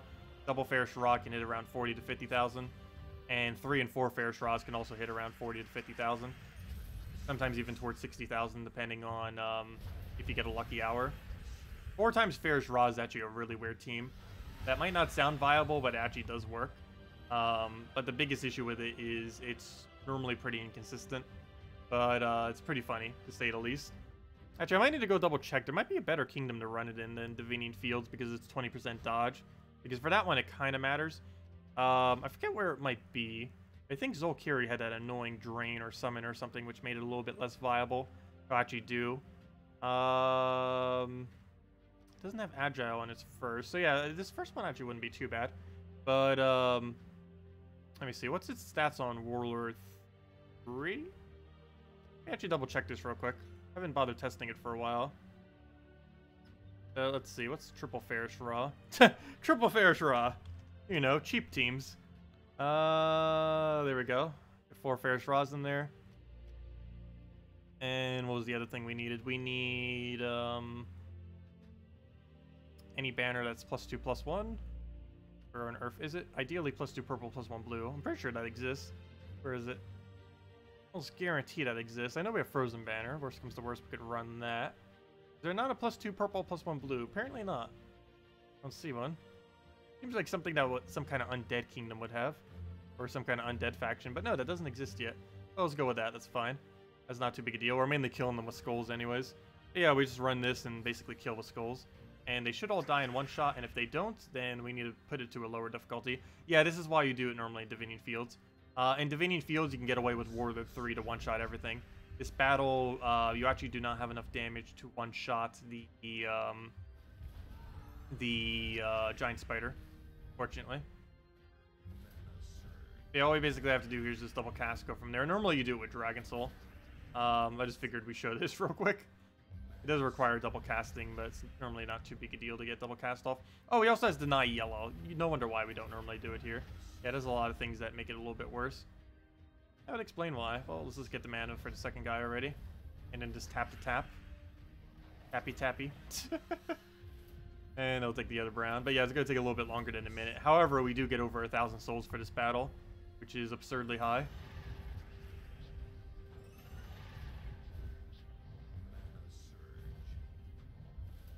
Come on, one more skull. Give it to us. There we go. Dead. Nope, not dead. What? Yep, this is why you do first challenge of Divinian Fields. But anyways, 1,064 souls in like a minute. I go back to first challenge of Divinian Fields. I know there's somewhere else that has to be worth it. But this one, if I'm not mistaken, they actually have enough attack value to one-shot everything here. Assuming it doesn't have 10%. And yes, we do 38 skull damage per skull. Everything dies in one shot. The only slight issue with that is he has 20% dodge on his first slot. Other than that, everything dies in one shot. Also, our first ability doesn't actually kill either. But every single skull does, and every ability after the first does.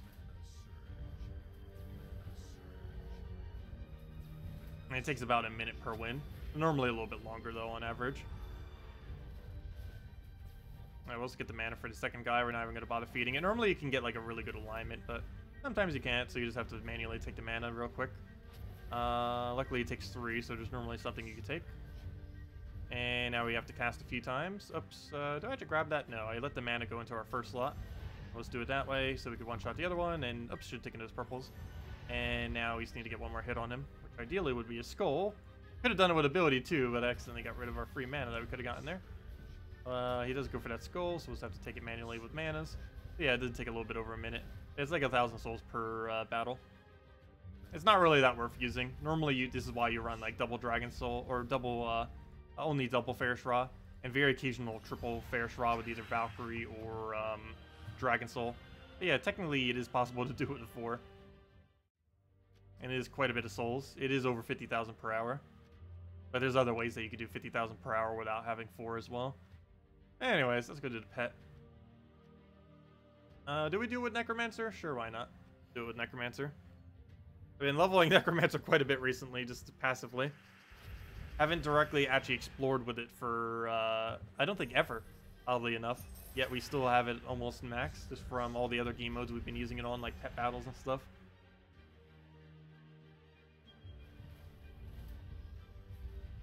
Come on, just give us our mana so we can kill it.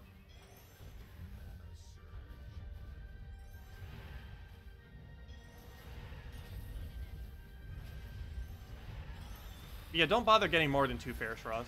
Maybe 3 at max. You don't really need 4. You also need a lot of stats to make that work on Warlord 3 difficulty. You need 36 attack. So you would need to have every attack bonus in the game except for 2.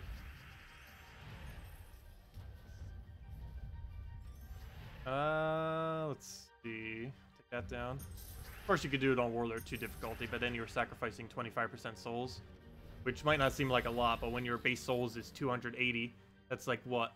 That's, like what, 40 souls? Math. No, that's a little bit more than 40. That's like, 60 souls. That should be around 60 souls that you're basically sacrificing per battle by not having it on Warlord, Warlord 3 compared to Warlord 2.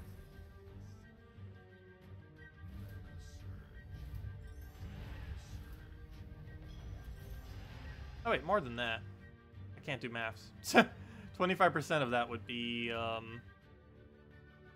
70. Yeah, you'd be losing 70 souls per battle.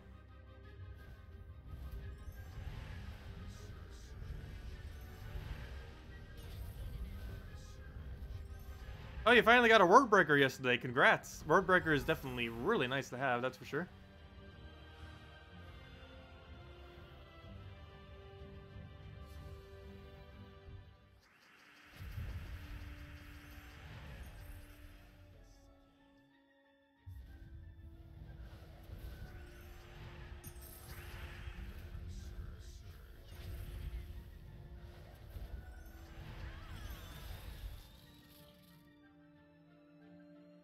Let's see. You crafted word breaker weeks ago. Now you have 3? 3 word breakers? That's a little bit too many. But I guess that's kind of lucky / unlucky. Crafting it and then getting a bunch of copies after it. It happens sometimes, though. I haven't had it happen to any of my alternative accounts yet, though. Actually, I haven't even had it happen to my main account. But yeah, that could definitely happen. Where you craft it, then like the next week you just randomly get it as a drop. I'd probably feel a bit disappointing, unfortunately. But it happens sometimes. Not really much of a way around it.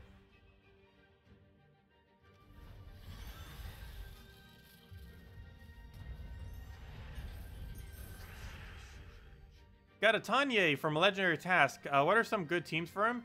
Tanya. I'm pretty sure that troop is 100% useless. I'm trying to think of what troop you're referring to. The fact that I do not recall it probably means it's useless. Because normally I only remember most of the relevant stuff in any given meta. But I'm trying to think, what is Tanya? Isn't that the one that does enchant every... No, that's someone else, I think. Is that the one that does enchant every extra turn? If it is, it's useless. The one that has that weird HP buff thing. Group just doesn't function properly. Or it's not that it doesn't function properly. It works as intended. It's just, it's bad. It's really bad. It doesn't really get used in any team. Its final trait is good. Like, the fact that it can keep enchanting is nice. Just its ability is so bad that it has no good redeeming qualities.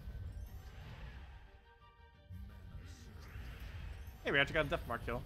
Feels like we're never getting them, but there's at least one.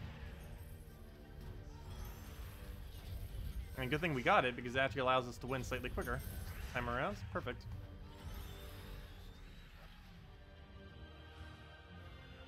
Other than crafting it, it is possible to get Ferrous Raw off of event keys next week.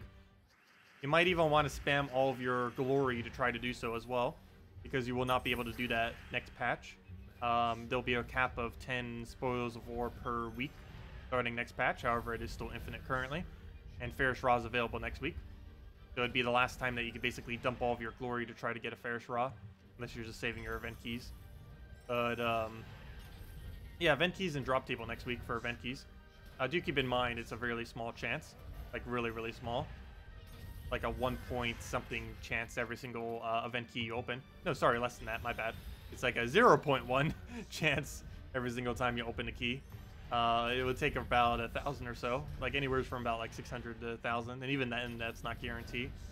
But yeah, he is the only mythic within the drop table next event key cycle, which is next week. So yeah, you have all next week to try to get a Ferrous Raw, or multiple Ferrous Raws. It is possible to get literally infinite Ferrous Raws if you get lucky enough. It would require a lot of event keys though. Okay, let's take a green there. Start getting the Egg Thief started up. Can actually get some mana going. Throw it out preemptively because it's not going to be enough to kill regardless. So might as well just throw it down. Even if we had maxed gold, that wouldn't have been enough to kill. We'll try taking blue to red. Okay, we got part of that. But let's grab that, take our mana there, get our gold before we cast it. And then we just double cast it again. And be good to go. Unless we can get a skull to drop. At least we could actually turn it. Okay, that's not going to be enough damage, so let's throw it down. And one more, we'll do it. Again. And it was key kill. There we go. Okay, now that this pet is out the way, let me go grab all the loot. And, oh good, we got 3 copies. Okay, so, next order of business. What was I about to go do? I was going to go see what Tanya is. Let's see. Oh, Tanya, this mythic. Never mind. This was something else than what I thought it was. Tanya is pretty average. It's kind of like Ketris, except it has stun and not as much damage, but it has a summon. Overall, I would say not really worth using. If you are going to use it, you normally use it with King Salinas. Not only did he recently get buffed, but it gives all Wild Folk half mana. Did I not show a team with it yesterday? Pretty sure I did a video yesterday. I forget if I retired that team or not. But, did I actually show it, or did I go for something else to show? He was originally going to be in one of the ones I showed. Yeah, I showed him yesterday. It's not the greatest of teams, but, you would normally use it something around, Hero using Bard, something in second slot, King Salinas, and Tanya. There's other ways to use him too, but, for the most part, he's only used as a Ketris alternative for when you specifically need stun. That's basically the entirety of this troop, unless you're using him with 4 times Wild Folk or 3 times Wild Folk and stuff like that. But, yeah, this was one team we showed yesterday. That's okay. It's not like anything over the top. But it works. It functions. Gets the job done. For the most part, I wouldn't really bother with Tanya, though. He's, not weak. It's just, there's such few situations where you would specifically need to bring him out. Mainly when you're dealing with traits that are just really, really annoying that you just have to make sure they're stunned. About the only time you really bother bringing him out. In every other instance, he's slower than other options. The only times you use him is when there's a high dependency on making sure almost everything on the enemy team is stunned. And if that's not the case, then he's not really worth using. He's also occasionally good for Guild Wars if you want to try using him into various Guild War restricted days, like Red Guild War, Yellow Guild War, Blue Guild War. Stuff like that, it's fine. And of course, whenever we don't need Arcanes, we keep getting Arcanes. First battle back, we already get an Arcane. Hello, Kevin! Welcome to the Gems of War community. It is a relatively good community. Probably the best I've ever seen for any game, personally. As far as how nice people are and everything. Definitely very little toxicity. Let's see. In your level 291, nice. You got your first Mystic, or Winter Imp. Any thoughts on him? Winter Imp is okay to use. You can end up using it with Valkyrie and getting quite a bit of true damage down, and using it with maybe like a Corvash if you happen to have, or any other blue true damage troops. I believe most of them are legendary though, like Crimson Bat, Tesla, stuff like that. But yeah, you could probably pair it with Valkyrie and try building from there with some other true damage options that you might have laying around. It's not the greatest of troops, unfortunately. However, it was buffed a couple months back, so it's not horrible. But yeah, you could probably get away with it some. You just need to make sure you keep spamming blue, keep stacking magic, and then killing everything with true damage. It's only about average, though, as far as troops are concerned. But you can use it with a Valkyrie, which would allow you to passively gain souls. Since every time you cast Valkyrie, you gain free souls. So over time, you'd get a lot of souls. And early on in the game, that's pretty important to passively be gaining souls, because you need souls for basically everything. Mainly leveling up your troops.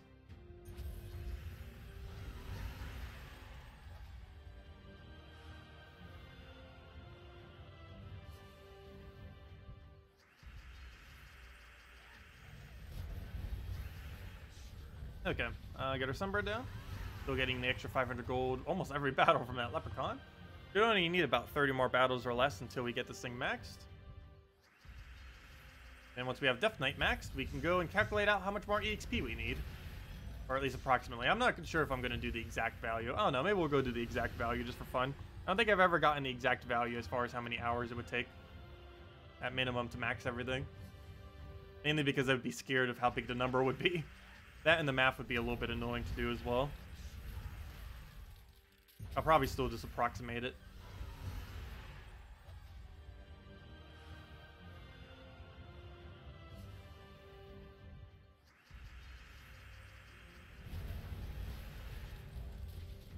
Okay, we'll do Sunbird there.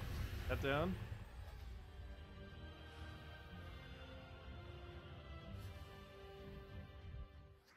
Yeah, if you have any other questions, feel free to leave it in chat, and we'll make sure to get around to it. We stream every Friday and Saturday morning around 10 a.m. Eastern Standard Time for a few hours, as well as every night at 8 p.m. Eastern Standard Time for about an hour or so.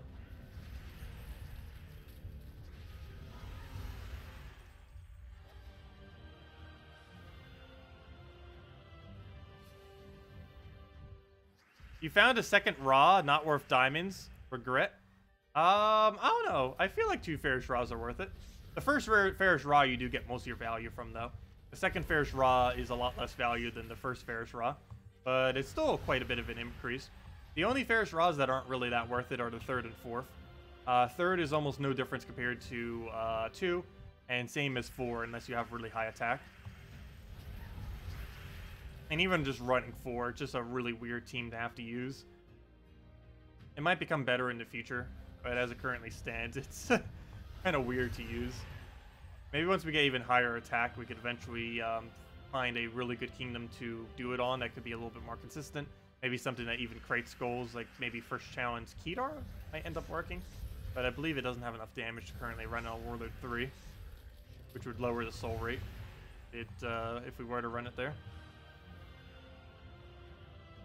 But as long as your soul farming team in late game is doing at least 50,000 souls per hour, you're doing it correctly. Doesn't really matter what you're doing as long as it's gaining at least 50,000 an hour. Or somewhere's pretty near that amount.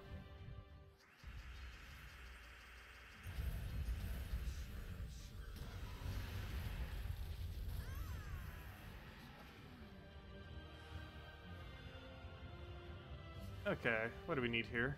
We'll grab a firebomb. Get that into a sunbird. Could be any battle now. We get our level. I say that we're probably like 20 away still. 20 doesn't take that long though.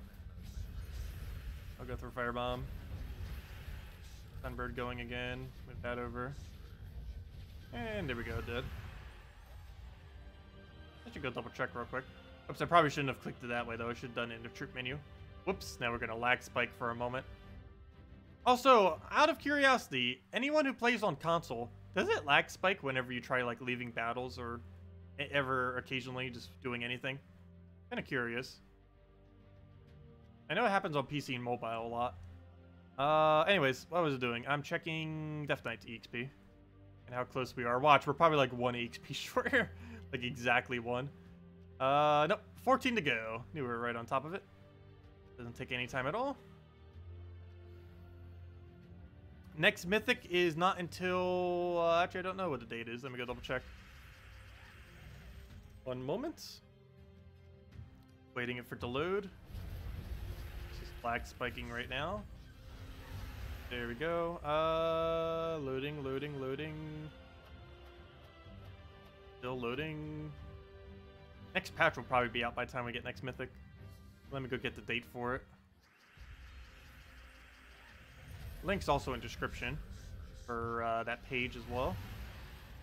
But as far as next mythic, the date of next mythic is not announced.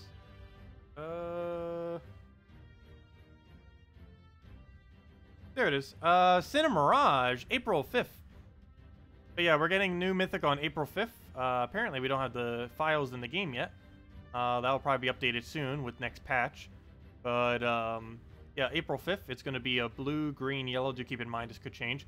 It's going to be a blue, green, yellow. It is a Daemon Mystic from Cinema Mirage. It deals magic plus 8 true damage to the last 2 enemies. Summons a Wraith of Lust. Or Wraith or Lust, I mean. A Wrath or Lust. Wrath being the brown, yellow legend from that kingdom that does a bunch of explosions in the double convert. And Lust being that annoying thing that keeps charming. And then it blesses all Daemon allies. That doesn't sound exceptionally good. However, it is only 20 mana cost, which makes it tied at the lowest mana cost mythic in the game.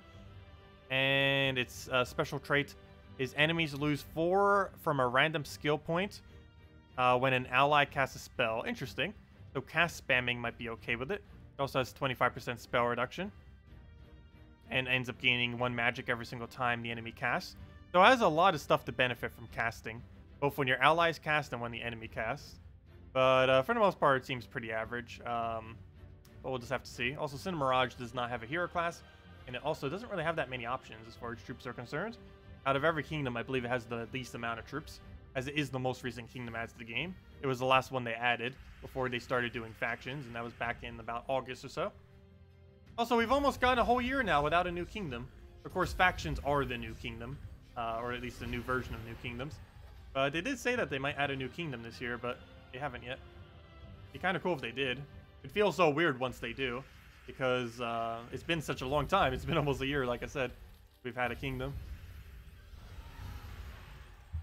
Actually, it's been so long since we've had a kingdom that there's probably been a lot of players now, probably like a quarter of the player base, who have never actually seen a new kingdom, because the most recent one was Cinemirage in August. But of course, technically every faction is a new kingdom, in a way. It's kind of like a new kingdom, except half as many troops. New kingdoms normally came in with 8 troops, factions are 4.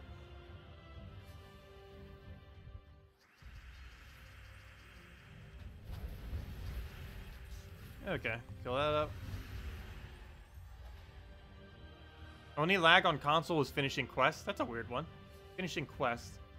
I've never seen quests actually lag before. But I guess it has to load all the assets and the text and everything.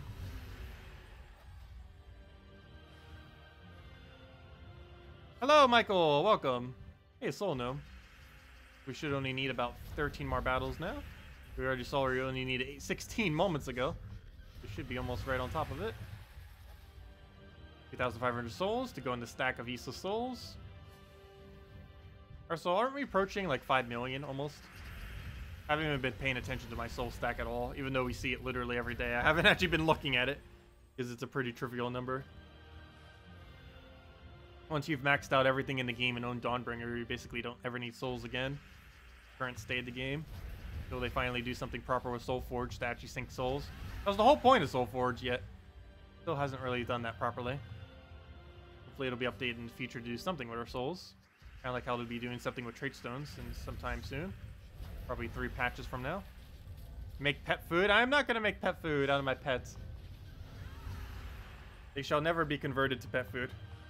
Even though there's no reason to keep copies of them.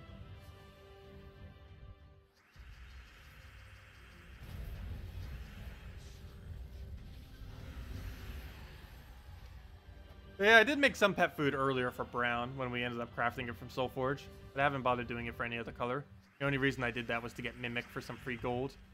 Wasn't really worth it, but we did do it.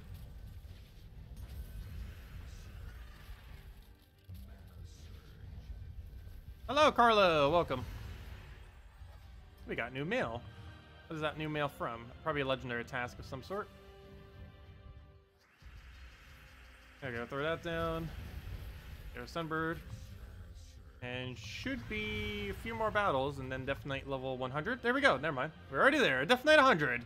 It has been done. Also, I already posted it, but let me see. Where's my copy-paste? Oh, never mind. My copy-paste is something else. Oh, no, I was going to post the code again. I'm pretty sure it's already been used up, though. But let me see. Let me go grab it from earlier. Where'd it go? Did it go? Here it is.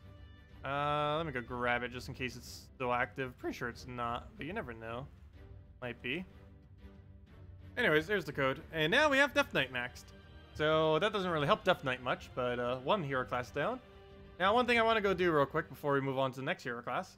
Obviously, we're not going to be doing the entire hero class now. But I want to calculate out how much more XP we need. What was our mail? Oh, legendary task. That's what I thought it was. Good.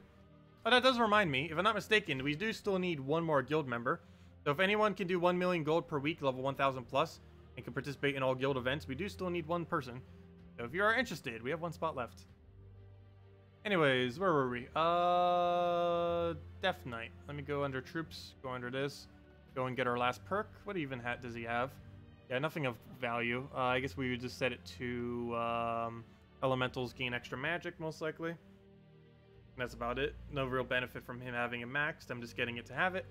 But there we go. We now have 13 hero class max. 1, 2, 3, 4, 5, 6, 7, 8, 9, 10, 11, 12, 13. Yep, 13.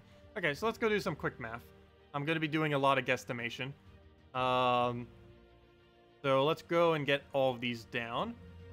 So that's about 2,025. I'm basically just going to be rounding them each time. 2025, that's going to be about 2,000. It's actually a little bit less than that, but we're going to like overestimate this to be like the absolute maximum amount of time. Oracle, we'll just count that as a full 5,000 plus 5,000. Let's see, that will also count as about a let's see, that should be about 4,000. Let's see, Shaman will count as 5,000, even though that's overestimating it. But we're overestimating it against us. That one we'll just do in the middle of 2,500.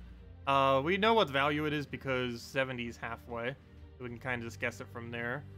That one we'll just go out of 3,000 because it's a little bit further. That one will also do a little bit more than 3,000. We'll do 3,500. Let's see. And that one we'll just go add another 4,000 to it. And now we'll divide that number, which is about 31,000.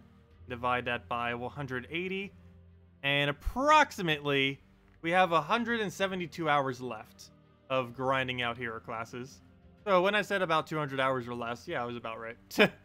But yeah, that's one of the biggest hurdles we still have grind-wise from an actual time perspective. Is we have about approximately, that's an overestimation, there's probably more towards 150 hours or less.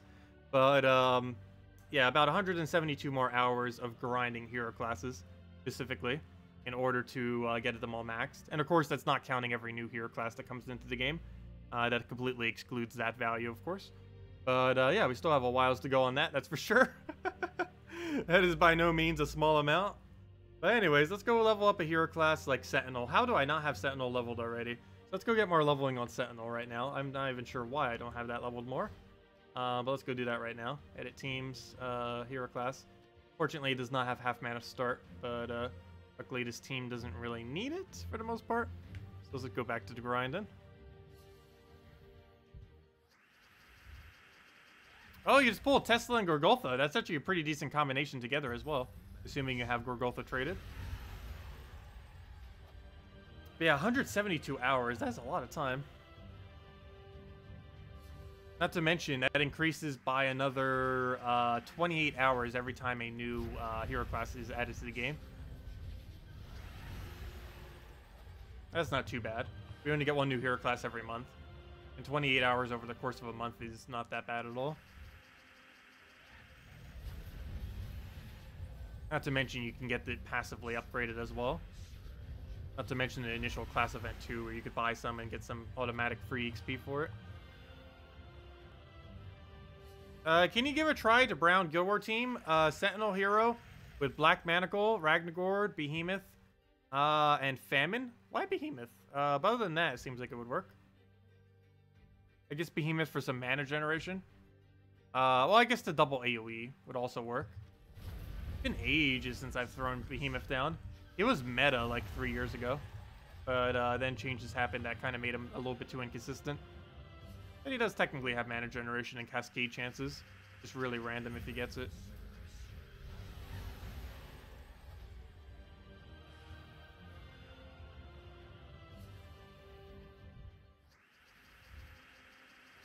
So what current level are we at? Level 53. Still got a ways to go on that. Not even at the halfway point yet. But once we do reach the halfway point, we get extra brown mana or Dispel. And then once we get it maxed, it gets all the immunities. Both of which are insanely good to have. And we won't unlock its full potential until then. This is one of the hero classes that actually is dependent on being maxed. So it'll be the main one that we focus on next. the next few weeks, month. And again, I should probably also worry about Plague 1. That's coming out soon too. Because with how high the kingdom's going to be, I believe it's actually required for us to get it to level 40. Which doesn't take that long, obviously, but if you need to get some initial leveling on it. I might even just buy it with gems. Because by then we might have next patch out released already. And if we do, then we could use potions for it. How much time should you devote to leveling teammates? Power level not going to happen. What do you mean by teammates? Like leveling up hero classes? The only hero class you need max is Titan. If you have level 100 Titan, you really don't need any other hero class. And you can just let it passively get upgraded over time. The only time you ever need to upgrade hero classes otherwise is for Kingdom Stars. And you don't really need them that leveled for Kingdom Stars until you start reaching like 15 plus stars. Which the first kingdoms are just starting to reach now. It's going to be a while before we really need high level hero classes. Especially if you're still more towards late game and not end game yet.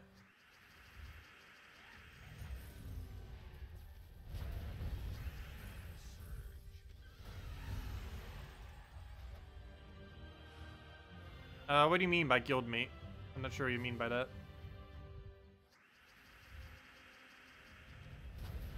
Not sure what you mean.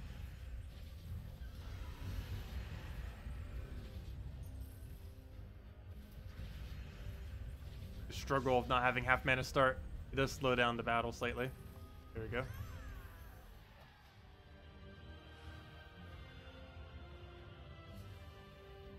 $5-0 in Guild Wars today, with Secrets of the Crypt, Green Seer, Queen, and Weaver. Talon Banner, you should try it. Wait, Secrets of the Crypt. Isn't that summoning weapon? But yeah, I was thinking about trying Queen. My current team is not set up to use Queen, but I have been considering using her, given that she just got buffed. And it is a green Guild War day. Actually, what is our current green Guild War? Let's go mess around with that real quick. Let me see. PvP, fights. Obviously, this is the easy battle. I just want to clear it out real quick for the free gold. That's not what I need. What am I looking for? What is Guild War color today? Purple. Guild War purple. Yeah, we can run Green Seer with it. Oh yeah, I'm currently just running Infinite Elemagrim loop. Same thing we always run. Haven't changed it. But yeah, we can go run some kind of Green Seer. Let's see, what's Secrets of the Crypt? Let's see. Oh yeah, that is that one summoning weapon.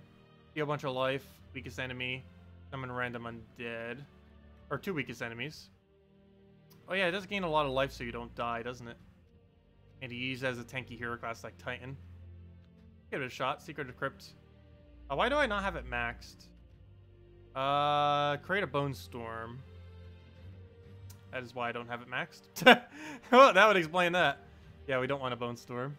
That'd probably backfire. Oh, then again, that would actually buff this team, wouldn't it? Because it benefits from having a Bone Storm. But then again, doesn't she have her own Bone Storm? Pretty sure she has her own Bone Storm. Queen, oh, it's Wild Queen. Wild Queen. Clear, oh, because we're under weapons. Wild Queen. Let's see, Green Seer, obviously. We need it for the Wild Queen. Similar to how we use Hellcat for the red for Elemagrim. And Weaver. Okay, so it has everything we need. Except for... No, it has everything. No, we don't have blue. Let's see what we have for minus blue options. We need to make sure we have at least a +1 yellow. Oh, there we go. Well, that works. That's exactly what we need, actually. That's perfect banner. Oh, this might be our new purple, then. Okay, so do we want Skullstorm? It summons Bone Storm when an ally dies. And this is Bones. Okay, we do actually want to upgrade this. I might regret this later, but oh well. This kingdom barely has any weapons maxed anyways. Oh, never mind. It's Sword's Edge. Oh, I thought that was for Cinemirage. Okay, well, oh well. Anyways, get that upgraded. Isn't this an old event weapon? What did this even come in through? Oh, it came out through 1,000 Glory. So yes, this is technically an old event weapon that a lot of people might not have, which is really unfortunate. Because there's no alternative to it. I guess you could technically use a purple something hero weapon just to tank with Titan. Oh, so that reminds me. Let me change my hero class. Probably just do it with Titan so we have half mana start and everything we need to survive. That's not Titan. Change. Let's see, what perks would we need? Done it whenever it hits us with skulls. Extra attack. Extra magic to yellow. Ground storm at start. Barrier every brown. Load. And immune to everything, pretty much. Okay, seems fine. Okay, we'll go give this a shot, see what happens. So what we'll want to do is rush Green Seer, fall into Wild Queen, spam Wild Queen, and win. And cast this ability once, and whenever we need to not die. Like yellow. Oops, I forgot, this is a weak battle. It's our automatic free battle. At least we get to see how consistent she gets to hit. Lower this down. Let's do it on you. And what do we need here? I don't have any green to green drops, so let's grab that. And there we go. Okay, let's go try it against a real team now.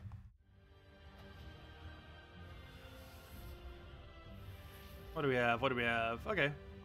Oh no, we got the rope dart team. Well, if we can win against this, it can win against this about anything. Then again, it is skull spam oriented. We are somewhat anti-skull spam, so we do have an upper hand to a degree. Oh no, we're going to lose our turn here. I guess I could take the yellow extra turn, but this gives so much more mana that I kind of want to do it that way instead. Okay, good. It cascaded very well. We are frozen, however, we're not frozen on green. Before I do that, let me actually go steal his thing. That also gives us Skull Storm, which is important because it makes this more consistent to actually land. There we go. So we'll grab that, take our skull, get the kill, throw this down again. Heal attack from the next one in line. Keeps giving hero more and more attack so it doesn't die. Steal attack again, boom. And green steer away the reds. Throw it down again. And yeah, seems pretty solid. They're already dead. Wow. As long as we don't get frozen on first slot, we should be good to go with this. Might even use it over top Element Grim now. I'll have to give it a shot before I actually replace it. But it has a lot of potential after Wild Queen buff. Let's see. Purple Wild Queen. That doesn't fit. Problem is a lot of people don't own that weapon. But it is pretty strong. And the banner works perfectly. They even need Weaver, but we also have Weaver for backup summon for when we desperately need to not lose. Has Impervious so it doesn't get devoured. Has Stealthy, so worst comes to worst, we'll have a summoner living last. And it also has True Damage to synergize with this True Damage, so we can actually pick off kills, which will also give us mana generation. And also has Web, so we have both Entangle to make sure that they can't do anything. And we also have the attack steal. So between Entangle off of that, attack steal off of this, and the Web off of that, and HP gain off of that, the Bone Storm, we're pretty much be good to go. And even if somehow something else on our team dies that isn't hero, we can just use that book to summon. It summons a random undead per cast. Or is it when it gets a kill? It does it based on something. What was it? It was every time... No, 100% chance to summon an undead. So if something dies on our team, like our Green Seer or something, we just get a random undead there for support. Yeah, seems to work. Can I answer your question? What was your question? You missed part 2 and 3 with the weapon. What was it? What do you mean, part 2 and 3? Not sure what you mean. Let's see.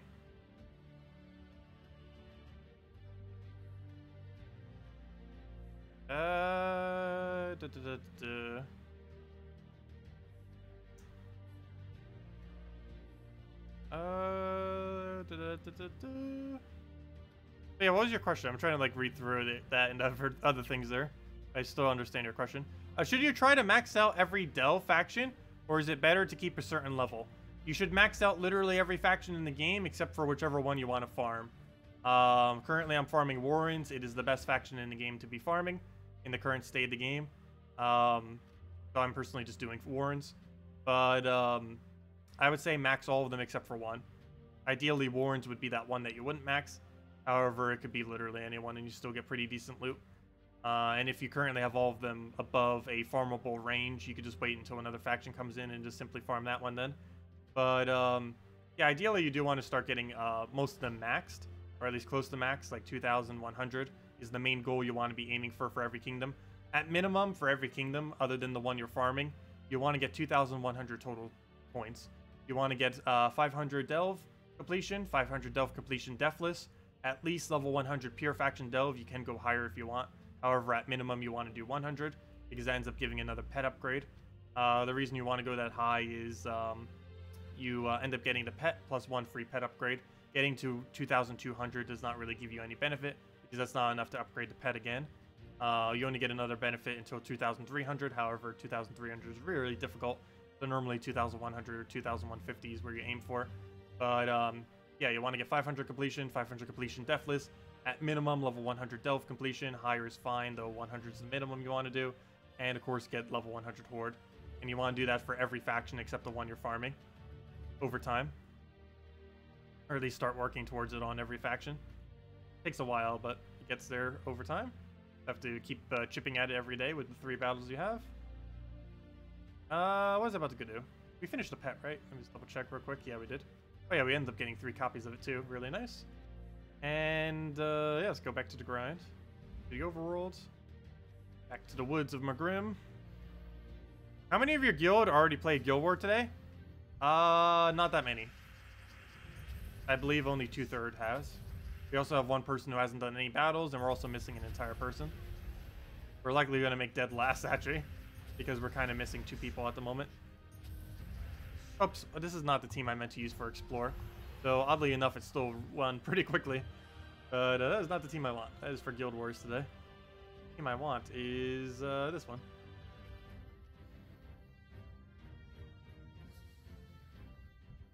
Well, it's fine if delves are a little bit lower. When I say maxing them all out, that does require quite a bit of stats. It is a little bit difficult. Also, almost every faction requires owning a mythic to actually complete it. Because once you start reaching around 200 and deeper, 250 deeper, 300 and deeper, you start getting to the point where you require things to upscale very well. Like Devourers, Barriers, really good mythic mechanics that are out there. Stuff like that. Because it can be pretty difficult. You can try running Main Titan in every single one and eventually get through. But for the most part, they do require some of the mythics to consistently get them done at a decent rate. But Main Titan can technically win every delve with whatever other 3 assisting troops you want to use. But it normally requires some mythics to actually get them done a little bit easier and quicker.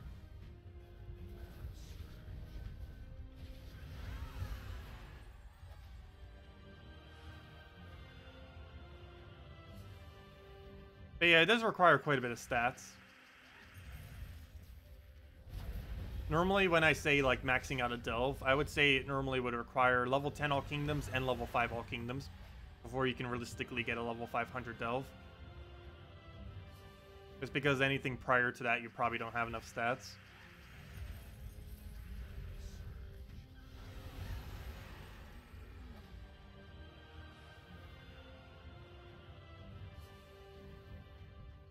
Let's see. You saw I posted a link with designing a weapon. You missed part 2 and 3. What was it? Part 2 was to determine the kingdom, which was Cinder Mirage, and part 3 was for the color, which was yellow. And part 1 was for determining the type, which was Scythe.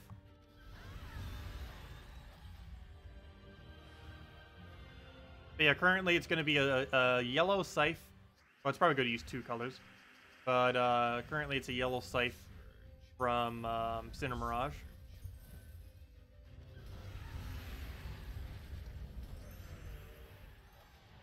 And the voting for its ability will probably be sometime next week. They're currently taking suggestions now, and they'll be taking the top 8 that they like and putting them on the poll.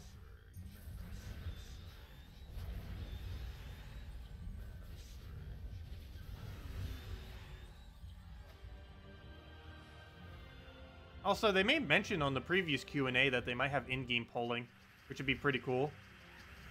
It's one of the interesting things that Old School RuneScape actually implemented that I actually really enjoyed, even though I don't currently play it.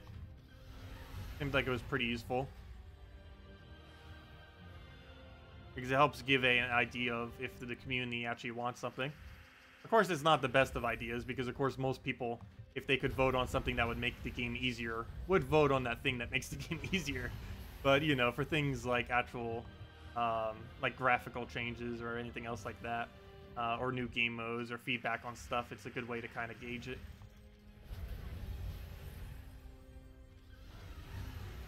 Delve pets are available only with Delve faction point rewards. Yes, that is correct. It is impossible to obtain Delve pets by any other means other than having a really high Delve renown. For example, the current pet we're wielding right now is the rat from the Dark Pits, and the only way to obtain this is to have over 2,000 faction renown or higher in Dark Pits. There is no other way in the entire game to obtain it. It is only ever obtainable through high renown, and that goes for every Delve pet, which technically makes every Delve pets the hardest pets in the game to obtain. They're still relatively easy to get, but they are all technically tied at the hardest pets in the game, because every other pet is just easy to get through randomly finding it.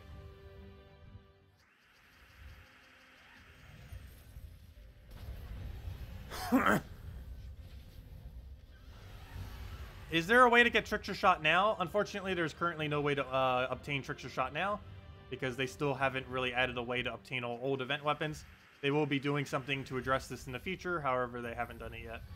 But, yeah, they'll be doing some kind of change to do that. Same as the weapon that we were using for that one Guild War team we're about to try today. That one tome that we were using is currently unobtainable, but it will be obtainable in some way in the future, most likely. Yeah, it's been a problem this game has had pretty much the entire history of this game. They've never really done a solution for it. We all pretty much thought that Soulforge was going to be the solution to it, because they were saying that there'd be weapons craftable in it. But they ended up adding other weapons, but never added all the old weapons. But they'll be doing something with it in the near future. They just haven't decided what yet. Not sure why they haven't, but it will happen soon. Okay, we gained another level, 54. Only another billion to go. Not too bad, though. 172 hours to go. Ta! That's going to take forever, though. I do want to try getting it done by the 1 year mark, though.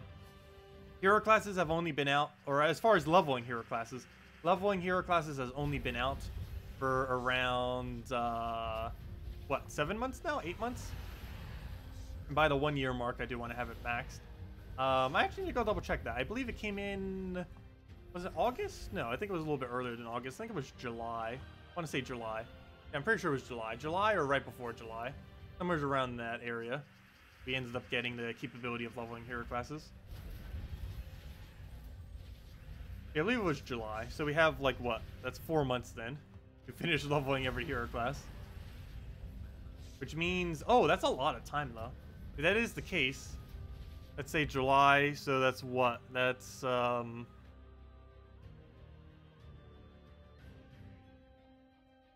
see, I'm trying to break down how many weeks that is. That's what? Yeah, that's 4...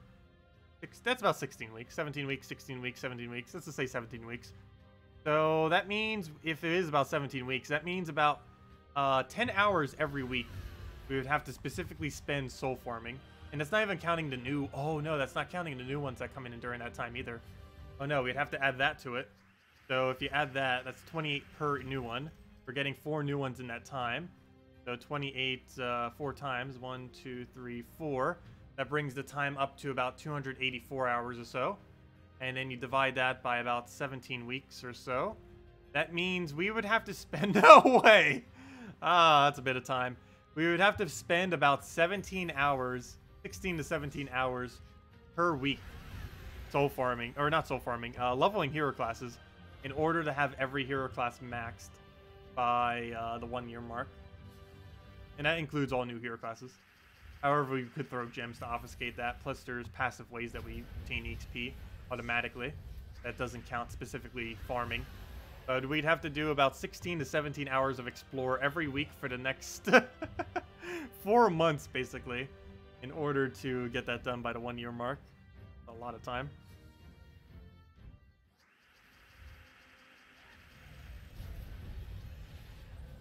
Let's see, we'll move that over. However, we can use some of our gigantic gem stack to save us some time. Every gem basically saves us, or every 3 gems basically save us 1 minute, essentially. Approximately. Actually, it's more like every 4 gems saves us a minute, more so. But yeah, every 4 gems basically saves us a minute. Which means, how many gems would that cost, actually? Let's see. What was the number I had before? It was around like what, 284? Yeah, 284 times that by what would that be? Well, about 180 per hour. So 51,000, divide that by, wait, that would be how many gems, right? Yeah, it would cost us like 51,000 gems to actually max them all. That's a lot of gems. We don't even have that many. That's like double our stack. But if we had that many gems, we could pretty much instantly have every hero class maxed. With no time down. Not really much of a need to bother doing it that quickly, though. And even trying to get it done within a year mark is still an arbitrary goal, but I don't know, it'd kind of be nice. Or at least get pretty close to it.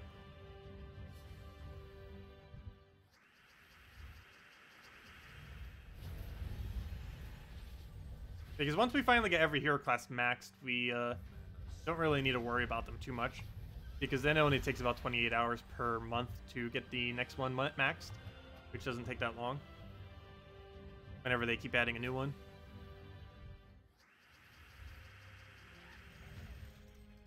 Let's see.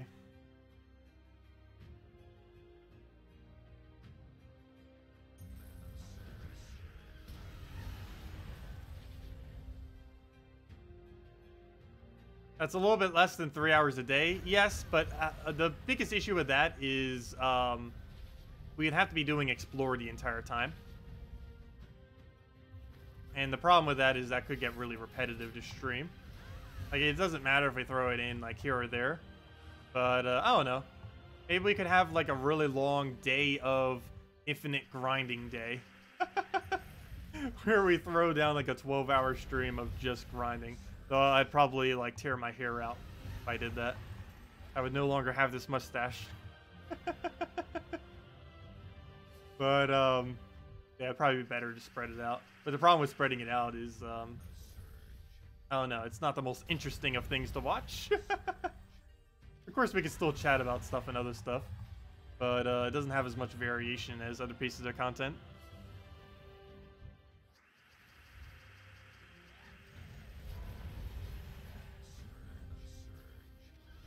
But yeah, if we did break it down to 3 hours per day, we would, or 2.5 hours per day, we could get it done.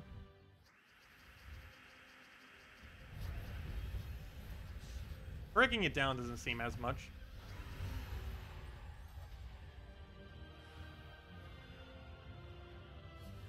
And more often than not, I do throw about an hour a day at actually grinding it or so. There's most days I don't throw several hours. Just because it gets a little bit repetitive over time. And normally I only do it if we specifically need a trait stone or if we're trying to get some kind of weird goal. Yeah, maybe this next gnome event will go throw down quite a bit of grinding. Because obviously if we were to do it at any time, the best time would be a gnome event. Gnome events have the absolute best value. So if we were to pick a time to say, hey, let's just go and grind it like forever, a vault event would be the best time to do that.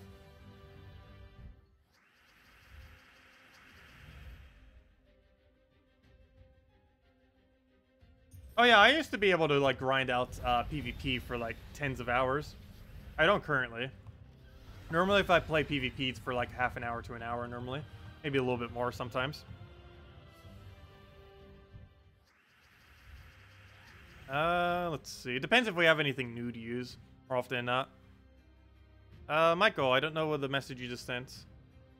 What comment did you mention? Let's see. That weapon is from Crypt Keeper. Oh, wait. Was I using a different hero class? Oh, no. It's from Crypt Keeper. Wait, you're right. Never mind. Yeah, you're right. That weapon is from Crypt. It's not an old event weapon. My bad. What weapon was that then? Oh, it was that one useless book from Sinner Mirage. That's why I thought the weapon was Sinner Mirage. The one I was thinking was the 1000 glory weapon that came through Sinner Mirage. Oh, 1000 glory. That's the best drop of any gnome. But, yeah, I was thinking of Sinner Mirage's tome. That tome is, yes, from Crypt.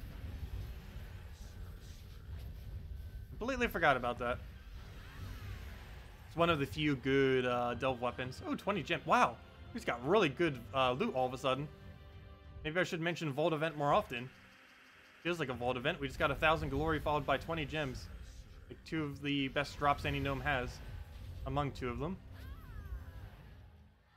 1,000 glory is the best one, not counting Vault Key, and 20 gems is like 4th best or 3rd best, depends how you consider it.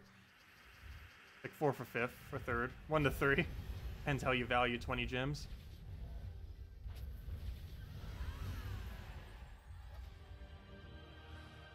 Your Deathknight class, which level is it so far? We ended up maxing it.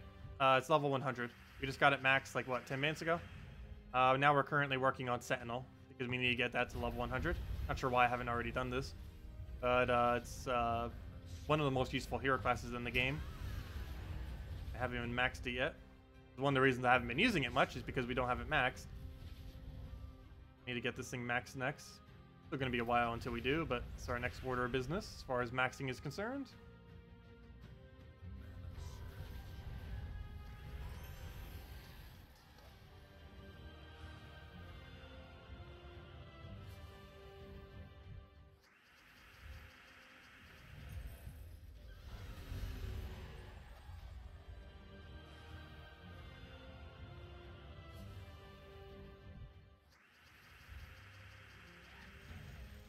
Let's see. We'll take that over. Grab that down.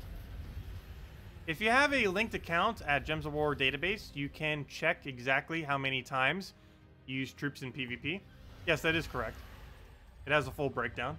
If I'm not mistaken, it shows that I have... what troop did it have as the most used? I don't even remember which one it had for me. Now that I think about it. I believe it actually does show it as on the profile icon. Doesn't it still show it in-game? Let me go double check. Backtrack. Hey, we got an arcane. There, we'll go to Gems of War database. Whichever one will load quicker. Let's see. Which one of these slow loading screens will load quicker? Gems of War database or trying to get the game to load? See, so far, both of them are being just as equally slow. Let's see. Gems of War database.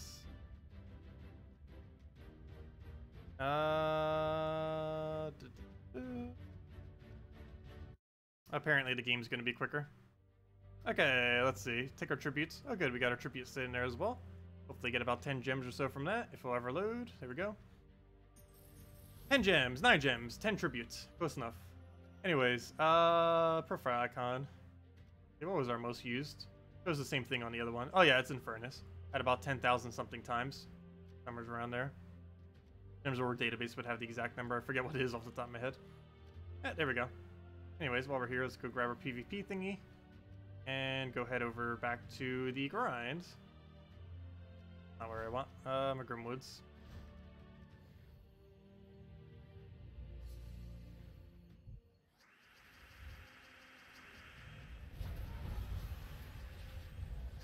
Yeah, it'll be nice finally having every hero class maxed. Because then we never really need to worry about it ever again. Because while 28 hours might seem like a lot of time between the class events and using it initially and testing it and just everything else, if we had no other hero classes to max, it's not really going to take that long. Because any grinding that we would be doing would just naturally be going towards it. Especially if it had half mana start.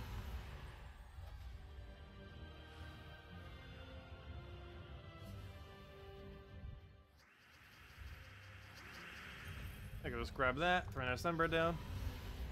And Firebomb on that. Where do you go on Gems of War database to find it? Let me see. We still haven't loaded it yet because it's being so slow. So you do that. You have to log in or link your account and log in. Once you have your account linked, you have to go under... That's not it.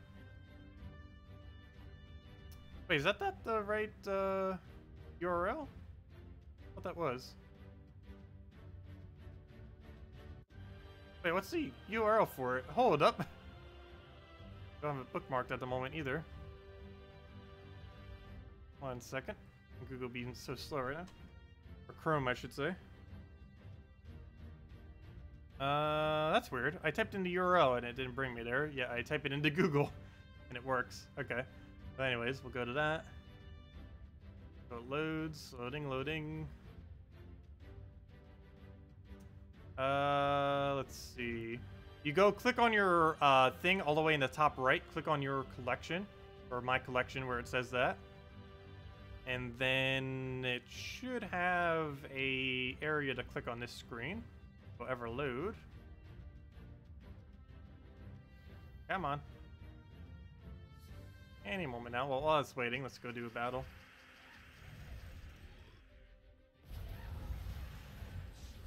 For a Sunbird down. Okay. It's still loading, apparently. Loading a lot of things. There we go. Okay, and underneath your collection screen, I believe there was something we could click here. Or is it under a different location? It might be under a different location. Double check. Oh yeah, it might be a different location. Where's the scroll bar? You can't even see it because it's all the way to the side there. Never mind. It's not under collection. Where'd it go?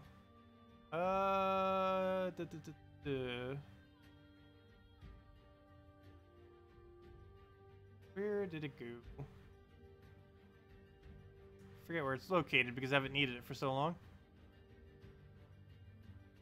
Bosses, pets, delve rooms, quiz, timeline, trade stones, hero level, none of that. This is leaderboard stuff. Let's see. Where did it go? I just thought it was underneath the collection area, beneath the account. Oh wait, it's because I went under collection instead of the account. It doesn't have a drop-down menu. I believe you just click on it. Let me see. Never mind. I think you just click on it. Let me see if this page brings up the right page. Yeah, instead of clicking on my collection, you just, after you've logged in, you just click on your name, and then it'll bring you to a page, and then on that page, where is it? Okay, never mind. No, I don't know where it is. I haven't used this website in ages. I should cover a video going over this website again sometime in the future as well. There's a lot of useful stuff on it. It's under tools, under columns. Let's see. Put a check mark in invasions. Oh yeah, duh. I forgot. Yeah, it is under collection. You just have to go. It's not by default under collection, but you have to go under the drop-down menu for it. My bad. That's why I can't find it. It's underneath the drop-down menu. Yeah, I forgot. It is under your collection. But you have to go and go under tools, disable all of them or whatever ones you want, and make sure to put on invasions. And then click on the little sort option all the way at the top of the invasions that then shows up. And then you could sort it by how many you have, or how many battles, I mean. So you do it by invasions. So we have 9,060 battles with Infernus, 7,618 with Divine Ishbala, 6,396 with Ubistet, 6,037 with Dragon Soul, and 5,752 with Christinex. Those are our top 5 most used. Yeah, Infernus, very popular. Still a great thing to be using. Actually, where's Egg Thief, I wonder? Because that's current meta. Egg Thief, only 1,585. I'm actually really surprised by that. But I believe that only counts, that doesn't count Explore if I'm not mistaken. I believe that only counts PvP. It only counts PvP invasions.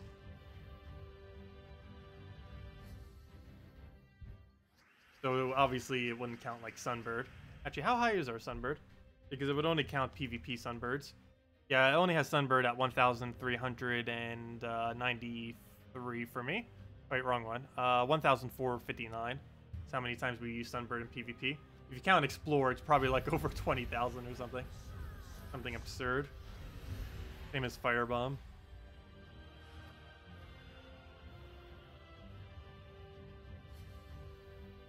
Is there any hero class that has a magic bonus to use a sword weapon, like Mang to Dawnbringer? I believe there was, but I cannot ever remember it, which makes me almost think that there isn't one.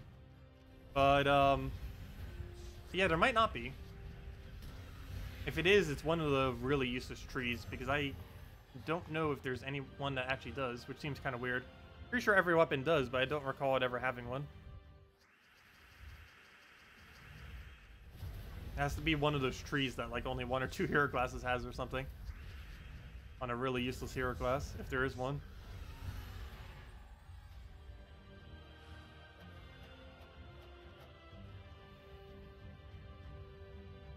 Oh yeah, it also only counts ranked PvP, so any grinding you do in casual PvP also doesn't count for that.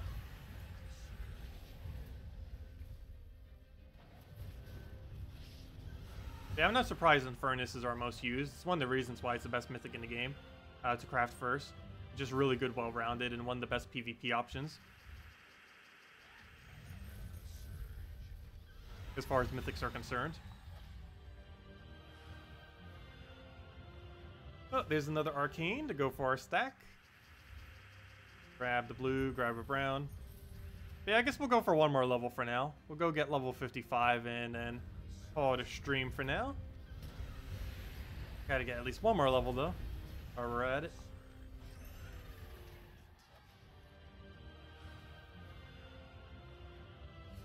If anyone still has any other questions or anything, let me know.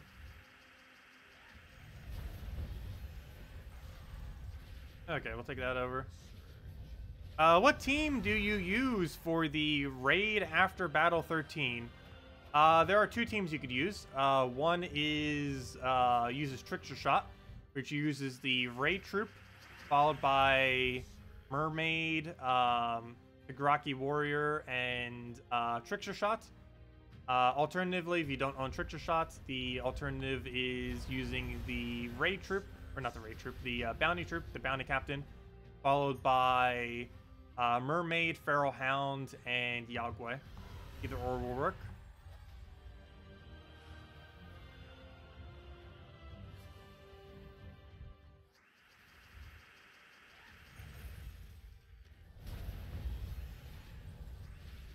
And if you don't have that, you could just use any red, purple, and last slot with the previous team I just mentioned. Just have Feral Hound keep feeding into that red, purple. Something like Queen Titania would be pretty decent.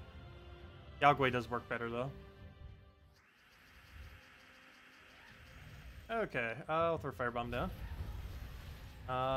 Grab a red. Yeah, red. Enough to kill. He doesn't have any stats. Oh, nope, nope, nope. Not dead. Okay, we'll go grab the purple there. Unbird him down. And there we go.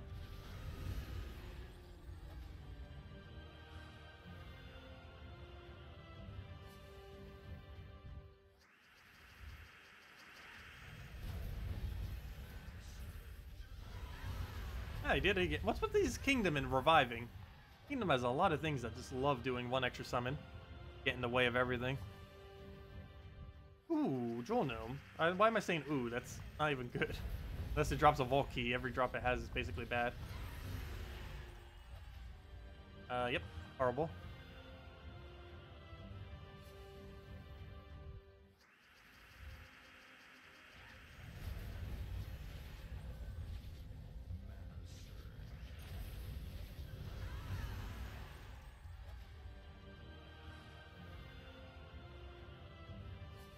Let's see. Got another. What's with all the gnomes? I don't mind, though.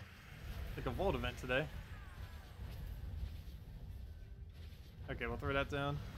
Come on, something good. That is not something good. That is only 500 souls. That is like a minute worth of souls.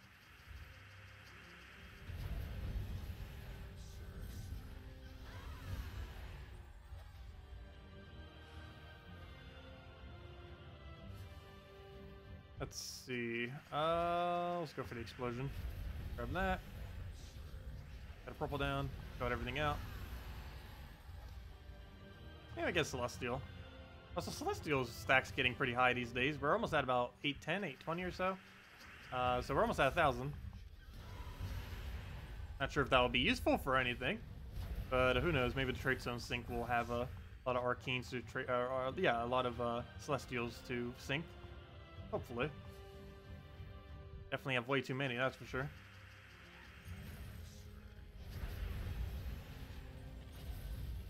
I will grab our red there. Throw that out.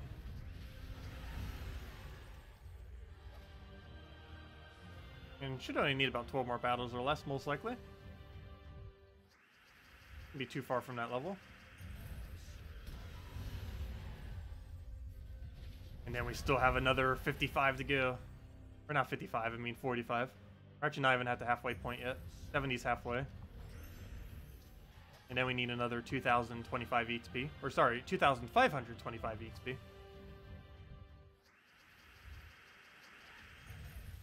which would take well, pretty much how much more we need. That's what, 17 to 18 hours of grinding. Probably more towards 18. Yeah, 17 to 18 hours around there. How much we need till he gets maxed. Obviously, we're not doing all that anytime soon. But I do want to keep chipping at that slowly. Get it done maybe by, who knows, maybe by the end of this month or by the time next hero class comes out. Next hero class is 2 Fridays from now. Not next Friday, but the following Friday. Would be nice to have Sentinel max by then. Highly doubt we will, though. At least to like level 80 or 90 or something. Because once the new hero class comes out, I do need to go get it leveled. I believe we actually have to mandatory level it to like 20 or 40 for the new kingdom. Either 20, 30, or 40, I forget. But we need it for 14 star Darkstone. I know it's at least level 20. Of course, that's pretty easy to do though, but you need to get some amount of leveling on it. 20-hour stream. Well, Vault event is next week. Vault event's like right around the corner. Where'd it go? But yeah, if I'm not mistaken, Vault event is in 1 week from now. So it's like right around the corner. Okay, let's backspace. Where'd it go? Event spoilers. And what do we have? The next Vault event is on the 22nd, which is indeed, yes, next weekend. So yeah, next weekend we might go and do a big grind on it. We'll see. But yeah, next weekend is Vault event. So maybe next Saturday or next Sunday we'll do a very, very, very, very, very long stream. No promises on that though. But yeah, we might go do a super long stream to try to get it leveled up. And there's level 55. But yeah, if we were going to do it at any time, Vault event would be the time to do it.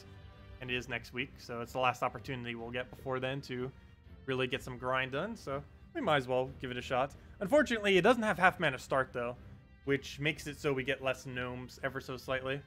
But it would be for an XP we need, so it's probably worth it because we haven't been able to use Sentinel that much just because I don't have it maxed. So for example, whenever we're up against like something where we need Stun Immune and Devour Immune, there's no point in running Sentinel, even if it might be better than Titan in a given instance, just because I can't have immunity. Also, I think we just got the event objective done without even really focusing on a single red kingdom for the most part. There we go, a bunch more event keys. You'll want to save those for next week, most likely, for Ferris Ra. And now we have over 2,000 event keys. That might be the biggest event key stack we've ever had, actually. I don't recall ever having a stack that big. Because back when we used to have, like, near infinite gems, we didn't really get that many event keys naturally. So we got a lot of gem keys naturally, but not that many event keys. But ever since they changed the guild format, you actually get a lot more event keys for free. So yeah, I believe that's actually the most amount of event keys we've ever had. 2007. That is pretty nice. Let's just screenshot that. All of our shiny keys. I'm surprised this stack isn't 100,000 yet. I believe I ended up throwing down several thousand earlier, but still. Glory key stack's also relatively small. I haven't really been using them. But then again, how are we really getting glory keys? It just comes in like a little bit through the guild, and then they're not coming in through like any other means, which is kind of weird. Whereas gold keys we're already getting like every battle and stuff, and from tributes. Gem keys we keep getting from a lot of the end game stuff. Event keys same way. Guild keys you obviously never really get other than if anyone buys it. And VIP keys you almost never get as well, unless they do it for like a really special occasion, just giving some out for free. I think the most recent one we got was for the anniversary back in November. I think we got one for that. I know they did 2 years ago. There's a good old elf team with the new legendary. No, there's currently no good elf team with the new legendary. You can still use it for some synergy, like with Yagway and stuff, but for the most part, it's not really worth it. I wouldn't really bother going out of your way to use it. You still might want to get a copy of it, especially since you'd probably want to get Sylvania more if you don't already. As far as the new legend that gives half mana to all elves, it's not really that interesting or good, unfortunately. It might be in the future, but as it currently stands, there's no exceptionally good synergy for it. But that tends to happen with a lot of half mana starts, but they eventually get something good, so you definitely want to get the troop, because you never know when they're going to add an insanely good elf that's going to synergize with it. However, as it currently stands, no 4 times or 3 times elf team really works that well. And even just using it with 2 is a little bit of a waste just to give it half mana. For example, if you're bothering to use it for Yagway, you might as well just put a Tapon on the team and use that instead. They're the exact same colors anyways. They're both green-blue. And you'd get way more value out of Tapon Instant Convert than you would out of using the... what's his name? To give it half mana start. But the new Legends. What's his name? Keep forgetting his name because he's so irrelevant. King Avalorn. That, and they keep adding too many kings. We have like a dozen kings. How many kings are there in Gems of War? There's actually... how many kings is there? I'm curious now. What's the king count? And this is just the ones that are called king as well. There are, problem is too many things have the word king. Let's see, we have, Goblin King. Could be annoying because most of them don't start with king. High King Iron Guts. Inferno King. King Avalern. King Bloodhammer. King Highforge. King Mikhail. King Salinas. King's Crown. I'll count that. Might as well. And that's what now? 9? Let's see. I'm pretty sure there's a few other kings. Somewheres. But yeah, there's at least 9 kings in the game. That's a lot of kings. But anyways, I'll be heading out for now. Oh wait, each kingdom needs a king. I know, I'm pretty sure almost every kingdom is going to have a king at this point. I think some kingdom even have 2 kings, oddly enough. No, actually, never mind. Only every single one has 1 so far. But yeah, I wouldn't be surprised if they actually do add a king for literally every kingdom. They're almost at that point. Oh yeah, Possessed King, 10. There's at minimum 10. I probably missed a few other ones too throughout that. But yeah, there's at least 10 kings. That's a lot of kings. Anyways, guys, I hope you all have a wonderful weekend as well as a good St. Patrick's Day tomorrow, or this weekend if you're celebrating it now already. But yeah, I'll catch you all later. I'll be back later tonight at 8 p.m. Eastern Standard Time, which is 7 hours from now if you're watching right now. Otherwise, 8 p.m. Eastern Standard Time, same time. But yeah, we're mainly just going to be doing a little bit more grinding, finishing out most of Delves. We are almost done with this faction. We are currently at 460, which means we could potentially get to 490 today. And even if we end up losing, we should be able to get it done tomorrow with our last 3 battles. So yeah, we should be able to get pure faction level 500 done tomorrow. And then we can go back to farming warrens. But yeah, should finally be able to get the last of Dark Pits in between today and tomorrow. And we already got the pet, as you can see. We ended up getting that last night. The cute little, I almost just called him a rabbit. The cute little rat with the sword and shield. I actually really like this pet compared to some of them that they've been adding recently. But yeah, we're mainly just going to be working on Dark Pits tonight, doing Guild Wars, and doing a little bit more leveling. Get at least another level 1 Sentinel. Anyways, guys, I'll catch you all later. Have a wonderful weekend. Thanks for stopping by. Leave a like on the stream if you enjoyed. And I will catch all of you later. Have a wonderful weekend. Bye, everyone. And hello, Jesse. Goodbye, Jesse.